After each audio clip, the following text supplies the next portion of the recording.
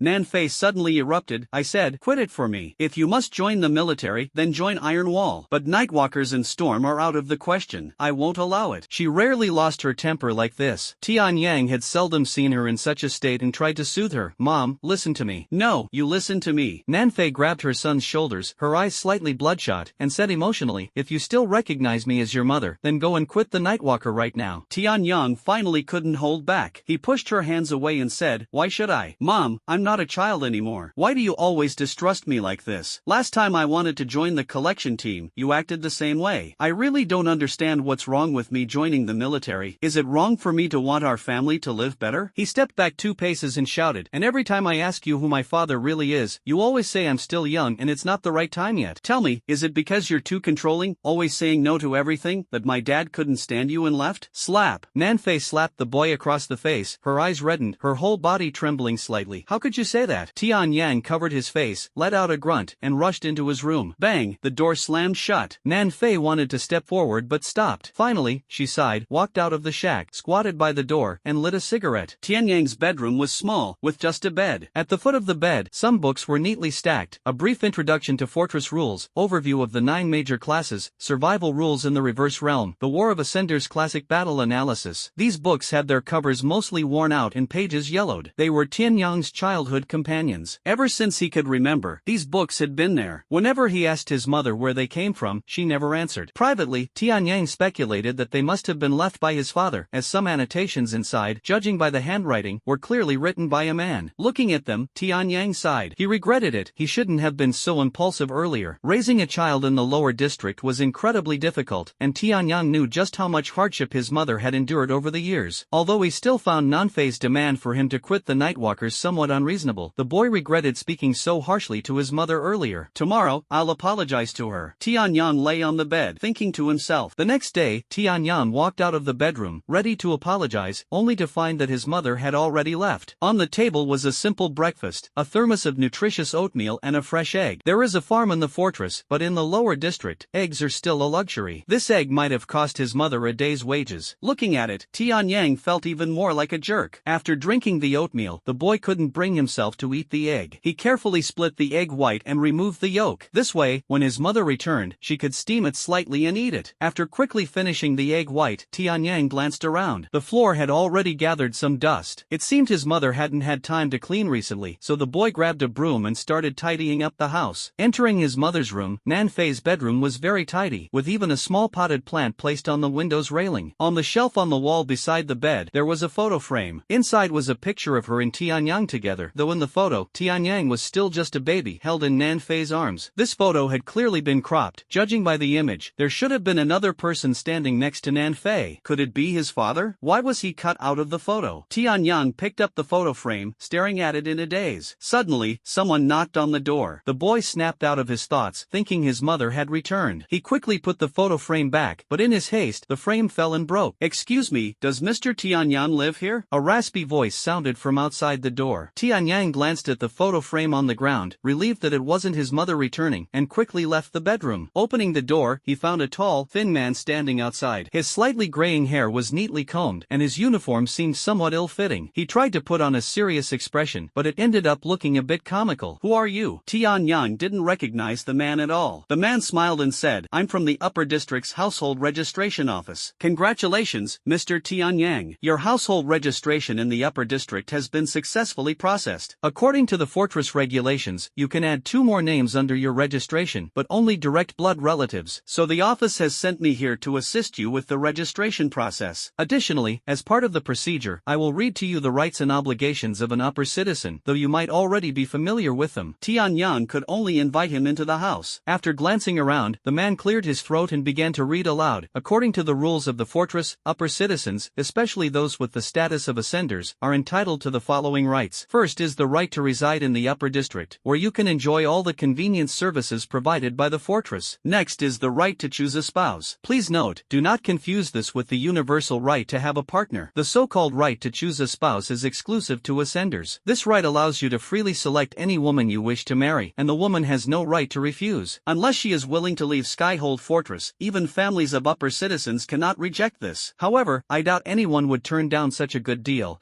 Of course, you can only choose one spouse, as the fortress's marriage law stipulates that each man can have only one wife. Tianyang chuckled dryly. I don't have any plans to get married for now. Additionally, every ascender has the right to have companions, and there is no limit to the number. Even if you already have a family, this right remains intact. This is for the purpose of genetic optimization. As you know, the offspring of ascenders have a high probability of becoming becoming ascenders themselves. If your cumulative contribution to the fortress exceeds 100,000 points, you will also gain the right to establish a clan. You can choose a surname for yourself, which will be passed down by your descendants. For the first 3 generations of this family, they can unconditionally inherit your surname, as well as the status, property, and rights of the upper class. The man read out a long list of details for about 10 minutes, almost putting Tianyang to sleep. Just as the young man was about to drive him away, he finally finished reading. In the end, he placed an electronic key on the table. This is? Tianyang looked at the key. This is a personal transport tool issued to you by the fortress, an electromagnetic unicycle. It's right outside, and most of the travel permissions within its access range have already been unlocked for you. I hope you like it. The staff member from the household registration office finally left. Tianyang stepped outside and, sure enough, saw a unicycle parked there. He couldn't help but let out a small cheer. This type of unicycle uses an electromagnetic engine and can recharge on the electromagnetic charging plates commonly found on city streets. The vehicle is equipped with a gyroscopic balancing system, making it easy for even beginners to ride it anywhere. Although its top speed is only 60 km per hour, that's more than sufficient within the fortress. After the biological module was written, Tianyang's information was registered under the vehicle owner section. Although he was eager to take the unicycle out for a spin, the young man returned to Nanfei's bedroom instead. The fallen photo frame still hadn't been dealt with. His mother cherished that frame greatly. If she came back and found it broken, it would probably lead to another storm. Tianyang picked up the items, planning to find some glue to fix the photo frame. Suddenly, he discovered a receipt. It was placed behind the photo, and if the frame hadn't broken, Tianyang probably would never have found it in his lifetime. The young man unfolded it and found that it was a receipt from the Uptown Sky Tower storage facility. The receipt indicated that someone had anonymously stored an item there. The storage period was 50 years, and the fees had already been prepaid. Looking at the date on the receipt, it turned out to be from 17 years ago. 17 years ago? Isn't that when I was born? Who went to the storage facility to deposit something? Could it have been Mom? Tianyang's heart trembled. What was stored? Why hasn't it been retrieved after all this time? He stared at the receipt, and a bold idea suddenly came to mind. Could it be that what's stored is something related to father? Once this thought emerged, it couldn't be stopped. Tianyang quickly repaired the photo frame, put it back in its original place, and then left the house with the receipt in hand. The electromagnetic vehicle system had a built-in navigator. Although Tianyang had never been to the upper district, he still managed to find the storage facility by late morning. Walking through the entrance, he was greeted by a simply dressed woman whose face was adorned with a professional smile. However, when she looked at Tianyang, her eyes were filled with surprise and disdain. The surprise came from Tianyang's attire, which didn't resemble that of an upper district resident but rather that of a lower-class commoner. It was indeed surprising for a commoner to make it all the way here. The disdain, on the other hand, stemmed from his status as a commoner. After all, this storage facility primarily catered to the upper class. Then again, could a commoner, struggling to make ends meet, even afford the storage fees? Although I am just a commoner, I am far more noble compared to these lower-class people. A sense of superiority naturally arises. Good afternoon, sir. How can I assist you? No matter how superior she felt, as a woman serving customers, she clearly wasn't foolish enough to drive Tianyang away. Tianyang took out the receipt. I'm here to pick something up. The woman took the receipt, glanced at it, and said unhurriedly, could you please show your personal ID card? Tianyang nodded and took out the new identity card Lin Yang had given him. The woman accepted it and gently placed it on the electronic scanner on her wrist. Through the chip on the identity card, information about most people in the city could be accessed. When the word sublimator appeared in large characters under Tianyang's name on the device's screen, the woman was so startled that she almost dropped the identity card. To ordinary people, sublimators were practically unattainable figures of great importance. Not to mention commoners, even the upper class had to show utmost respect when encountering them. What the woman couldn't understand was why such a prominent figure would personally come to retrieve something instead of sending someone else. Moreover, this sublimator seemed far too young and dressed far too, well, plain. Luckily, she hadn't said anything wrong earlier, or else she would have been doomed. The woman's attitude took a 180-degree turn as she warmly took the young man's arm. Mr. Tianyang, this way, please. The item you need will take a little time as we need to verify and inspect it. Please follow me. I'll take you to the lounge to wait for a moment. If you need anything, just let me know. The fullness of a mature woman pressed against his arm, making Tianyang feel an indescribable discomfort. He was still not used to being so close to the opposite sex and quickly withdrew his arm, finally breathing a sigh of relief. 15 minutes later, a briefcase was placed in front of him. Upon opening it, there was only one item inside: a diary. It was a thread-bound notebook with a deep brown leather cover embossed with silver-white wings. The corners were adorned with vintage bronze book corners, engraved with intricate, flowing patterns. Tianyang gently opened the cover, and in the lower left corner of the title page, page, the name Su Lai was inscribed. Clearly, this was the diary's owner. Although he was eager to read its contents immediately, Tianyang decided to put it away, placing it into the tote bag provided by the storage company. After he left, a man who looked like a manager with a pencil mustache quickly returned to his office, took out a slim communication tablet from a drawer. The manager entered a message. Dear sir, just now, the item you were interested in has been taken away. The person who took it is named Tianyang and a sender. I'm sorry, but any further information is beyond my authority to know. Finished writing, he sent the message. Leaving the storage bank, Tianyang did not immediately return to the lower district. He found a nearby park. Yes, a park. In this luxurious facility absent from the lower district, the young man sat on an outdoor chair under the shade of a tree, flipping through his notebook. Through the gaps in the dense canopy above, sunlight fell onto the diary, illuminating the elegant yet powerful handwriting. Tianyang read each word carefully and attentively. October 7th, this marks the 100th day since I met Nanfei. By the Lord of War, though I am not your follower, I must still thank you. It was in your church that I met this girl. I feel it is necessary to record these beautiful days so that when we grow old, we can take them out and savor them. Perhaps by then, Nanfei will laugh at me, as I don't seem like the kind of person who would keep a diary. Well, let her laugh, haha. Just after reading the first diary entry, Tianyang found his hands trembling slightly. This Su Lai actually knew his mother, Nanfei, and from the looks of it, the two seemed to be in a relationship. Could it be that Su Lai is? The young man eagerly looked down. October 23rd, just returned from a mission. I'm exhausted. If it weren't for preserving the clan's authority, I wouldn't go to the reverse realm even if you beat me to death. It's always so dark there, and there are so many disgusting, ugly creatures. How could it compare to the sunny fortress? Of course, the most important reason is that my favorite girl is here. Nanfei, I'm back. October 24th, just had a fight with the old man. Thinking about it, I haven't argued with him like this in years. He's so stubborn, actually wanting me to go on a blind date with the Rin family's young lady. What a joke. That kind of girl who only knows how to dress up, has no substance, and isn't even particularly attractive. What on earth does the old man see in her? Oh, I get it. It must be the Rin family's promise to transfer 10,000 contribution points annually. November 7th, poor Nanfei, she got sick today. But when she's sick, she has a unique charm.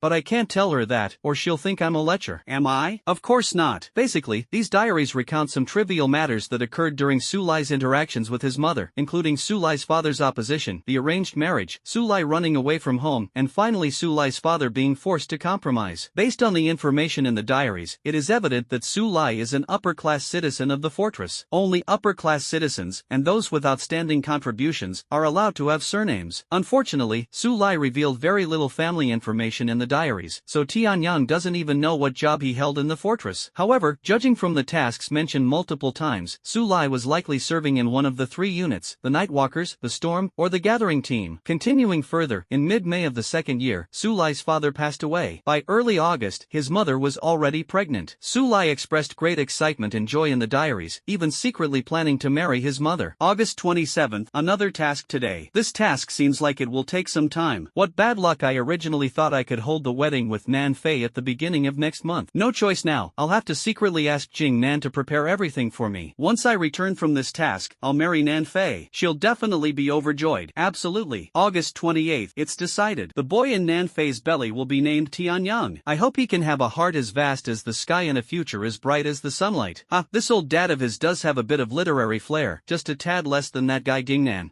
I'll tell Jingnan later and ask him to give me some feedback, see what he thinks of the name. This is the last entry in the diary, not because there are no further records, but because the later parts have been torn out. Looking at the jagged edges of the torn pages, Tianyang's heart was filled with questions. Why was the diary torn at this point? What happened afterward that led his mother to live alone with him in the lower district? From the last diary entry, it seems Su Lai is indeed his father. But why has he been absent all these years? Was it because Su Lai grew tired of them and abandoned his wife and child? Or was it due to some other reason? Tianyang closed the diary and shut his eyes. At this moment, there were at least two people who knew the truth. One was, of course, his mother Nanfei, and the other was Jingnan, mentioned in the diary. His mother had always been unwilling to talk about his father, and if he asked her, she probably wouldn't say anything. Besides, what would happen if he pressed her for answers? He'd have to admit that he secretly took the storage receipt. The young man shook his head vigorously. As expected, the only way is to find answers from that person named Jingnan. But the permanent population of Qingtian Fortress is around 100,000. Who knows where this Jingnan lives? Or if he's even still alive? Suddenly recalling the staff member at the registration office from the morning, Tianyang slapped his thigh. That's right, I can ask him for help. The registration office should be able to look up residence information. The young man immediately jumped up, ran out of the park, and hopped onto the electromagnetic automatic motorcycle. He opened the navigation system and headed straight for the registration office. At 3 in the afternoon, Tianyang was driving through the passageway back to the lower district. The registration office had agreed to help, but even with Tianyang being a sublimator, they couldn't casually disclose residents' information. So Tianyang filled out an application form, which was submitted by the Household Registration Office to the Fortress Information Management Office for review. Only after their approval could they access the relevant information. Calculating the time, the earliest they could receive news would be a week later. Tianyang could only carry the diary home, hoping to hide it before his mother returned from work. When he got back to the shack and had just parked his motorcycle, the boy saw a figure in front of the shack. He was startled, thinking his mother had come back early. However, it turned out to be a man dressed in the black uniform of a nightwalker. Tianyang suddenly felt a bit excited. Could it be that he had a mission? The visitor's black uniform bore the crescent moon and traveler emblem, unmistakably the mark of the nightwalker. When Tianyang saw him, the man also reacted, stepping forward to salute. "It's an honor to meet you, sir. Nightwalker Private Yen Bing, reporting to you." The man named Yen Bing appeared to be older than Tianyang, though he seemed to be an ordinary person rather than an ascender. It was the first time Tianyang had been addressed as sir, making him feel a bit awkward yet slightly excited. At ease, at ease. "Is there a mission assigned from above?" Yen Bing, with his thick eyebrows and big eyes, looked like a warm-hearted person. He placed a silver-gray mechanical armor case at Tianyang's feet. "This is the equipment issued to you, and this Commander Lin Yang asked me to personally hand it to you, saying he would contact you later. As for whether there's a mission, I don't know." He then took out a communicator and solemnly handed it to Tianyang. Tianyang accepted it and nodded. "Thanks for making the trip." The flame soldier stood straight again, saluted, and said, "It is my honor to serve you." He smiled and then left. Tianyang carried the armor case, holding the communicator, and opened the door to enter the room. As soon as he placed the items on his bed, the communicator rang, receiving a communication request. After accepting it, Lin Yang's image appeared on the screen. "You've received everything, right?" Lin Yang was holding a scheduling board, seemingly busy with work. Tianyang answered loudly, "Received, sir." Lin Yang put down the dispatch board and said calmly, "Currently, I'm not clear about your abilities and expertise, so I've only provided you with standard equipment for now. Use it first. After some time, adjustments will be made based on your performance during missions. Alternatively, you can order customized equipment from the fortress's weapon merchant, with the cost split equally between myself and the military department. Oh, there's one more thing I need to tell you in advance. Tomorrow's electronic eye surgery will include installing a recorder in the electronic eye to collect your rank data. Correspondingly, your monthly base salary will include a special allowance. I don't know the exact amount, but it should be quite substantial." Tianyang said happily, "Thank you, sir." Lin Yang shook his head. "No need to thank me. This is what you deserve. Lastly, you have a mission assigned. I'll send the specific details to your communicator later. That's all." Dismissed. Saluting the sun, the communication ended. Putting down the communicator, the young man opened the armor case. Inside were several foldable storage layers, holding a combat knife, a gun, a set of armor, and a Night Stalker uniform. These were standard issue equipment for ascenders, and the electronic screen on the case could display detailed descriptions of the gear. First was the combat knife, officially named the High Vibration Particle Blade. It could cut through objects at the molecular level, made from a special metal found in Reverse Realm number 78, known for its durability and resistance to wear. The blade came with a sheath, predominantly black in design, with dark yellow anti-slip patterns on the handle. Low-key and restrained, yet extremely sharp, the young man instantly took a liking to it. Next was the gun. Compared to the Raider rifle used by the collection teams, this weapon, called the Striker Star Element Rifle, was much more compact, yet its power far surpassed that of the Raider. Star Element was one of the fortress's applications of the Star Marrow Pillar. By decomposing and processing the Star Marrow Pillar, a crystal-like high-purity energy substance could be obtained, known as the Star Essence Mass, or simply Star Crystal. When diluted, it produced a luminous gas called Star Element. Inhaling Star Element could temporarily enhance an ascender's abilities, acting as a stimulant. It could also be stored in gas cartridges to serve as ammunition for Star Element firearms. Taking the Striker as an example, a single Star Element cartridge could sustain over 500 continuous shots from the rifle. Additionally, its specialized cooling system ensured that issues like jamming or cartridge overload explosions during rapid fire would not occur. In addition, this rifle is equipped with a long-range sight and a foldable tripod. By switching the shooting mode to sniper, it can be used as a sniper rifle. Of course, it still falls short compared to professional sniper equipment. As for the Assault Defender armor, it is made of special composite materials and incorporates star crystal fragments, which are essentially scraps from the Star Marrow Pillar. Even so, armor infused with star crystal fragments can effectively defend against certain attacks from the Dark Dwellers, especially those with contaminating or invasive properties. The armor also comes with a multifunctional belt that contains a portable toolkit, energy packs and high-energy rations, enabling ascenders to survive independently in the reverse realm for a period of time. From this equipment, it is evident that the fortress places great importance on ascenders. Ordinary soldiers, even those in the Storm Army who also operate in the reverse realm, are not equipped with gear made from star marrow pillar materials. Finally, there is the uniform. The Nightwalker's uniform is a black high-collared long coat with a double-breasted design. The chest bears a silver military insignia, while the shoulders feature black epaulets with silver stripes adorned with a star emblem, signifying the rank of second lieutenant. This is the minimum rank for every ascender in the fortress. Tianyang excitedly put on the uniform and found it unexpectedly well-fitting. Some special designs allowed for free movement while wearing it, and the specialized fabric used for the uniform made it resistant to wear and tear. Even if it got damaged, it could be replaced upon request. Nightwalkers did receive this financial subsidy. Suddenly, the sound of the door opening came from outside. It seemed his mother had returned. Tianyang quickly took off the uniform to avoid upsetting Nanfei if she saw it. He hid the mechanical armor box under the bed and cautiously opened the door. Sure enough, it was his mother. She was carrying a bag and was taking out packets of dried vegetables from it, apparently just back from the market on Shadow Street. Tianyang took a deep breath and stepped out of the bedroom. Mom, you're back? Nanfei didn't even look up.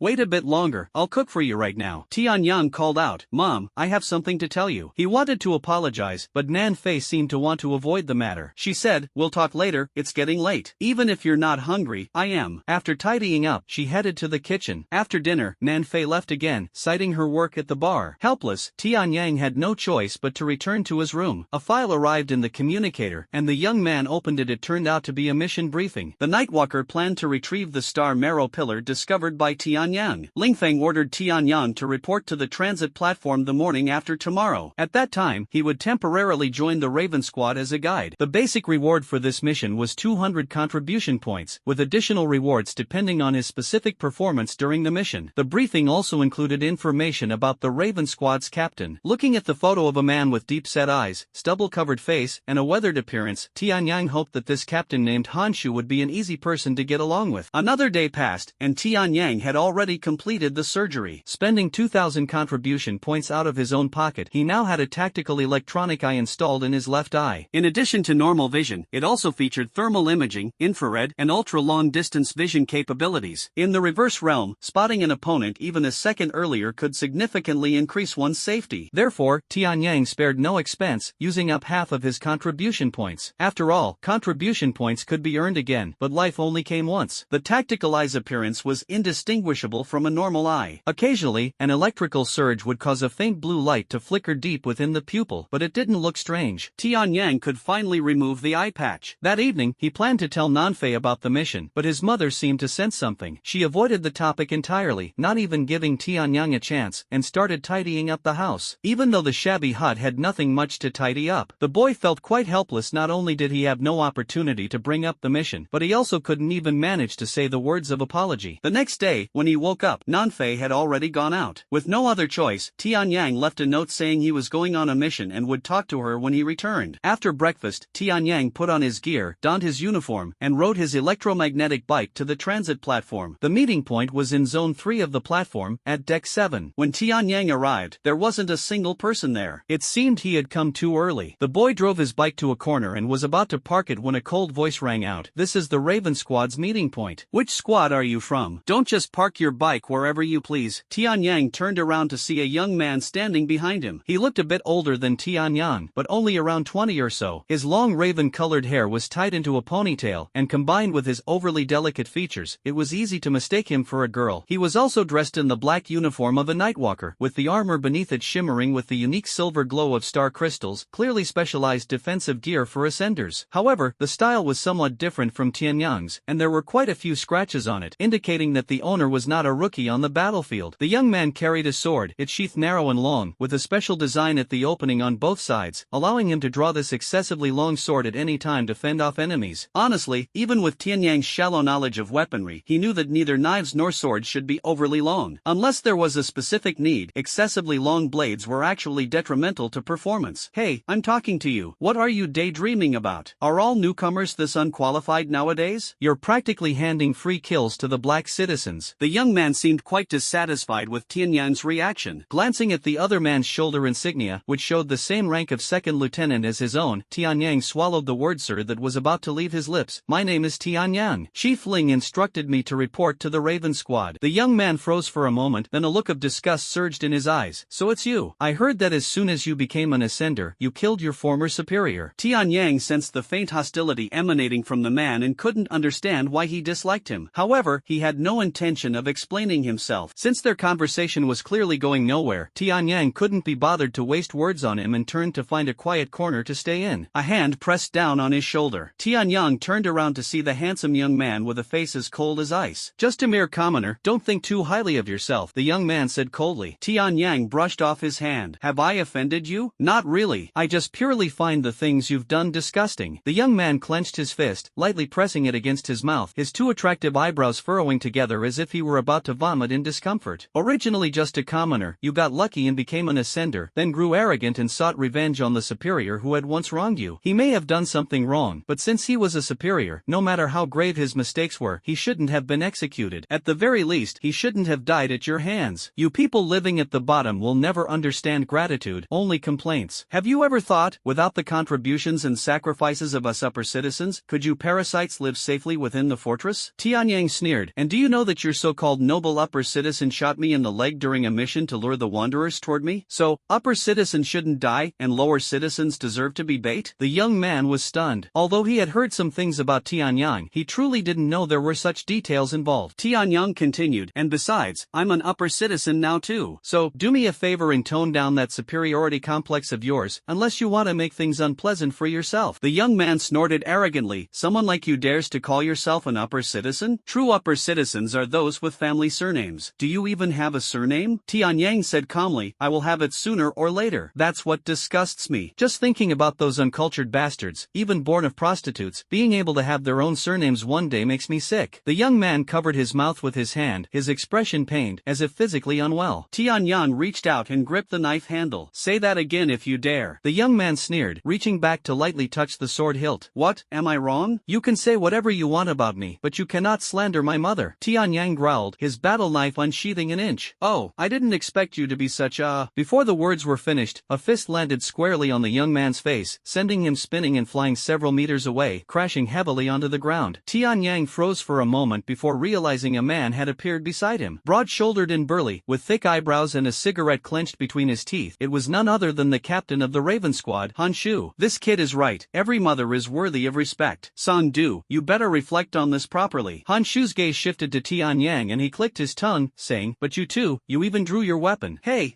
the weapons issued to you are not meant to be aimed at your comrades. Go, run 50 laps along deck 7 for me. Sir, make it 60 laps. I'll go immediately, sir. Tianyang dared not argue further and quickly ran off, lest the number of laps be increased again. Han Shu crossed his arms and watched the young man awkwardly climb up from the ground, as well as Tianyang running around the deck. Shaking his head, he sighed, young people, so full of energy. Wouldn't it be better to save that strength for dealing with those dark hybrids? Instead, they insist on giving me trouble. The captain ruffled his hedgehog-like tea-colored short hair. That bastard Lingfeng must have done this on purpose, right? Isn't there already a map? Why did he still assign me a guide? I knew it whenever the general staff comes looking for me. It's never for anything good. By the 55th lap, Tianyang was called back by the captain. The young man realized that ever since becoming an ascender, his physical condition seemed to have greatly improved. In the past, this level of exercise would have left him gasping for breath, but now he was only slightly winded. Could it be true, as the scholars said, that ascenders are a form of life distinct from humans, and that the ultimate point of ascension must be another, higher form of life? When he arrived at the assembly point, there were noticeably more people. Including Tianyang himself, there were already over a dozen individuals gathered here. It seemed the Raven Squad was now fully assembled. However, among these dozen or so people, not all were ascenders. According to the configuration of Nightwalker squads, they typically consisted of 3 to 5 ascenders as the main force, supplemented by 6 to 8 regular soldiers serving as support and logistics. At this moment, Han Shu cleared his throat and pointed to a man of similar age standing nearby, introducing him. This is Old Su, highly experienced and well-versed in studying those dark hybrids. He and Song Du are both ascenders of the War God rank, respectively a level 3 warrior and a level 2 swordsman. Tianyang scrutinized Old Su, whose hair was somewhat sparse and whose physique lacked Han Shu's uprightness, giving off the impression of a seasoned veteran. Smiling, Old Su asked, Kid, do you know how to completely kill the dark citizens? Tianyang immediately replied, yes, you have to destroy their will cage to completely kill them. According to research, the will cage is akin to the human brain, sending action commands to the dark citizens. However, a higher the level of the Dark Citizen, the deeper the cage is hidden and the harder it is to destroy. Old Su looked surprised. Not bad, I thought you wouldn't know. Alright then, do you know what behavioral traits mad dogs exhibit? Stop.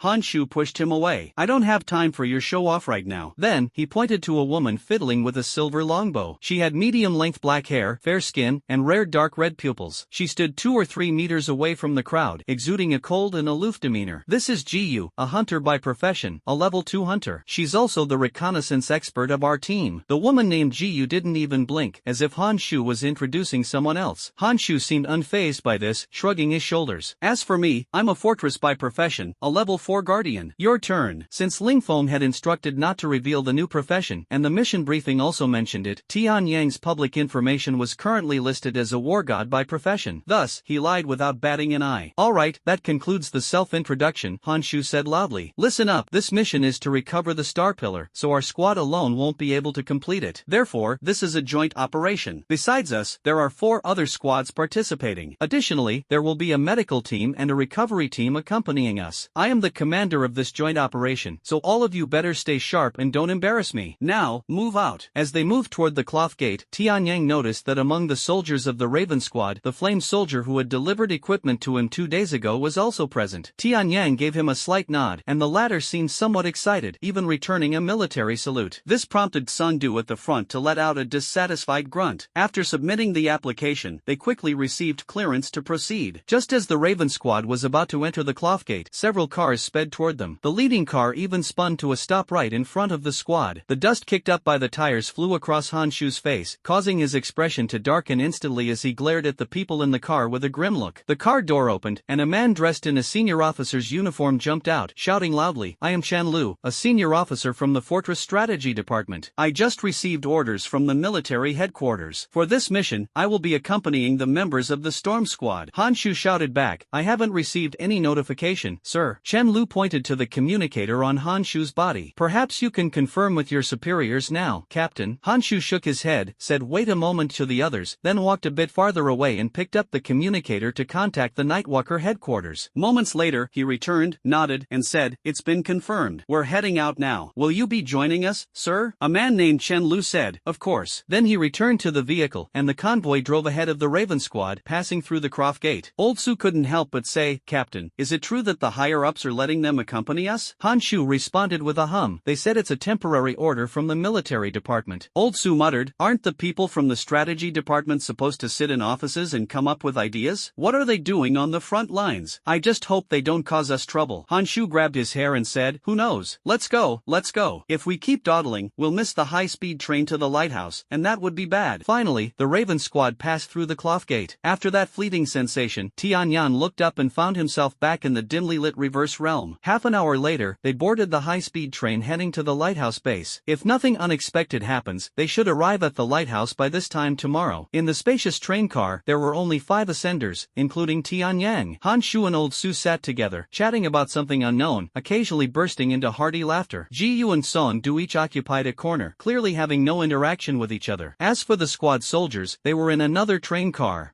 A shadow flickered at the corner of Tian Yang's eye, and he looked up to see Han Shu walking over at some point. The captain beckoned with his finger and said, "Come with me." Tian Yang was completely puzzled but still followed him. As the two passed through a section of the carriage, they saw the high-ranking official from the strategic station. He had already changed into full protective gear, but since the carriage was equipped with a purification system, he wasn't wearing a helmet. Chen Lu was holding a communicator, seemingly in the middle of a conversation. Upon seeing Tian Yang and the other man, he put down the communicator and looked out the window. The dim light of the reverse realm ensured there was nothing pleasant to see outside, making it clear that this Mr. Chen was merely trying to avoid the two. To be precise, he was avoiding Han Shu's gaze. However, the Raven captain didn't even glance at him, while Tian Yang kept sneaking looks. After the two left, Chen Lu glanced at the rear carriage door before picking up the communicator again. On the communicator screen was an elderly man with white hair and beard, dressed in the black and green uniform of the strategic department. On his epaulette were crossed swords and a star emblem. the mark of a general. Are you already on the train? The general on the screen asked. Shan Lu nodded. Yes, sir. I'm already on the high-speed train. Rest assured, this time I've brought the elite of the Storm Legion. With them here, I'm fully confident in proving to the people of the fortress that even ordinary individuals have the power to deal with the Darklings. Good. It might not succeed once or twice, but if things like this happen 10 or 20 times, then we can shake the position of the Ascendants in the fortress. At the very least, we can cut the Nightwalkers' financial budget. The general let out a heavy snort through his nose. Those bastards have been riding on our heads for far too long. It's time to knock them down. Tianyang followed Han Shu into an empty train car. This car seemed a bit peculiar because it was too barren. There weren't even any seats, making it look like a metal cage running on the tracks. It takes a day to travel from the lighthouse to the rear base. Sometimes, there are always some energetic folks on the train who need a place to vent. Han Shu's hand landed on the wall of the car, where there were a few rough scratches that looked like they had been made by something sharp. Tianyang noticed a few patches of dull gray stains. He squinted slightly. They seemed to be dried blood. Is this some kind of arena? Tianyang looked at the captain, seeking an answer. Han Shu shrugged and gave a vague reply. Anyway, we can stretch our muscles here, that's for sure. Tianyang was a bit surprised. Captain, is this the kind of thorough punishment on the transit platform? Han Shu grinned, revealing a set of white teeth. Damn it, do I look like the kind of pervert who enjoys punishing subordinates? Rest assured, it's not punishment. It's just that Ling Feng asked me to guide you on your combat techniques. The image of a cold-faced man wearing glasses flashed through the boy's mind. Who knows what he's thinking? A rookie like you should be sent to the training camp. Coming here to waste my time. If I didn't owe him a ton of debt, I wouldn't even bother with him. The captain started messing with his hedgehog-like hair again. Tianyang really wanted to ask him how much he owed Ling Feng, but in the end, he held back. Han Shu waved his hand. Come on, let me see what you're made of. That's a blade behind you, right? Draw it out. Tianyang decisively drew his blade. The cold gleam from the particle combat knife as it was unsheathed seemed to lower the temperature in the cabin. Han Shu stroked his chin and whistled. A particle blade? Huh? Ling Feng really takes care of you. Old Su and Song Do only got standard issue weapons, just swords made of composite steel. Alright, take a swing at me and let's see. Tianyang's mouth twitched slightly. Captain, are you sure you want to do this? Han Shu pulled open the collar of his uniform, revealing a thick neck with bulging veins. On it was an emblem, a shield with a fortress design, and below it, a number 4. See this? I'm ranked in the fortress class. My defense is off the charts. Got it? A rookie like you, even with a particle blade, could hack at me all day and still might not kill me. Han Shu pointed at his chest. Aim here, and do it with the determination to kill me. Alright, Captain, be careful. Tianyang adjusted his breathing, cautiously refraining from mobilizing his star energy, then exerted force to sprint forward. Locking onto Han Shu's chest, he raised his hand and struck with the blade. The particle knife slashed out a cold gleam, slicing toward Han Shu. The latter simply turned half a step to the side and extended his foot to trip him. Tianyang immediately lost his balance. As he was about to fall, the boy used agile movements to roll and readjust his posture. However, before he could get up, he received a kick to his backside and ultimately fell to the ground. A heavy pressure came from his back, and in his mind, he pictured Han Shu stomping down with his foot. Tianyang struggled desperately, but it was all in vain. Han Shu bent down with a cheeky grin and flicked Tianyang's head with his finger. Checkmate, you're dead. Only then did he lift his foot, allowing the boy to get up. The captain leaned against the window and lazily asked, learned anything? Tianyang recalled the earlier process and said, Captain, you specifically wanted me to strike at the chest, so you calculated the angle of my attack. When I attack, you could anticipate and evade in advance. Then you disrupted my balance and finally used the characteristics of the human body to easily kill me. Han Shu nodded slightly. Not bad, at least you're not too dumb. If you were a fool, I'd be in trouble. How about this? Tell me what your relationship with Ling Feng is, and I'll teach you everything I know. How does that sound? Tianyang casually replied, no special relationship, it's just that Chief Advisor Ling discovered me. Maybe he thought I had potential to be developed? Han Shu looked disappointed. That's it? I thought you were his illegitimate child. Tianyang almost spat out a mouthful of blood. This captain's imagination was simply too wild. Han Shu switched to a serious expression. What you said earlier was correct, but there's one thing you didn't consider. I'm all ears. Han Shu chuckled dryly. Have you ever thought about why I asked you to attack specific areas? Tianyang asked in surprise. Isn't it to calculate my attack angles so you can evade in advance? That's just one reason. More importantly, I used your trust in me to make attacks that would otherwise be unpredictable become traceable. Tianyang paused, vaguely grasping Han Shu's intention. Han Shu said solemnly, listen carefully, I won't teach you specific techniques, because no matter how advanced a technique is, it's never as strong as one you discover on your own. What I will teach you is the experience of facing an enemy. To sum it up, it's about using every advantageous condition to break down the enemy's defenses, and then taking them out in the simplest way possible. The battles in the reverse realm are neither competitions nor duels. Sometimes, you may face more than one enemy. So never exhaust all your strength, always keep some in reserve, no matter the situation. And the foundation for all of this is that you must learn as much as possible about your enemies, including their habits, abilities, and physical structure. Vague thoughts suddenly became clear, and Tianyang finally understood. What Han Shu was teaching him was strategy, a strategy that could benefit him for a lifetime. After being serious for 3 minutes, the captain grinned and said, "But still, let me teach you some real skills, so Ling Feng won't accuse me of slacking off. Next, what I'm going to teach you is the method to dismantle an enemy's defenses. However, keep in mind that if the enemy is weaker than you, there's no need to go through all this trouble, just crush them with overwhelming power. If the enemy is stronger than you, trying to disrupt their moves is nothing but a joke. When facing an opponent you can't beat, running away is the wisest choice. Therefore, my disruption technique can only be used against opponents of equal strength or those who aren't too far apart in power. Remember this, kid. Don't foolishly try it on someone much stronger, and if you die, don't blame me." Tianyang nodded forcefully. "Got it. Alright, now attack my chest with all your strength." "Captain, again? Nonsense, hurry up." For hours later, Tianyang lay on the ground, completely drained of the strength to even hold a knife. His consciousness was barely holding on, teetering on the edge of sleep. His body was covered in bruises, strains, and even a few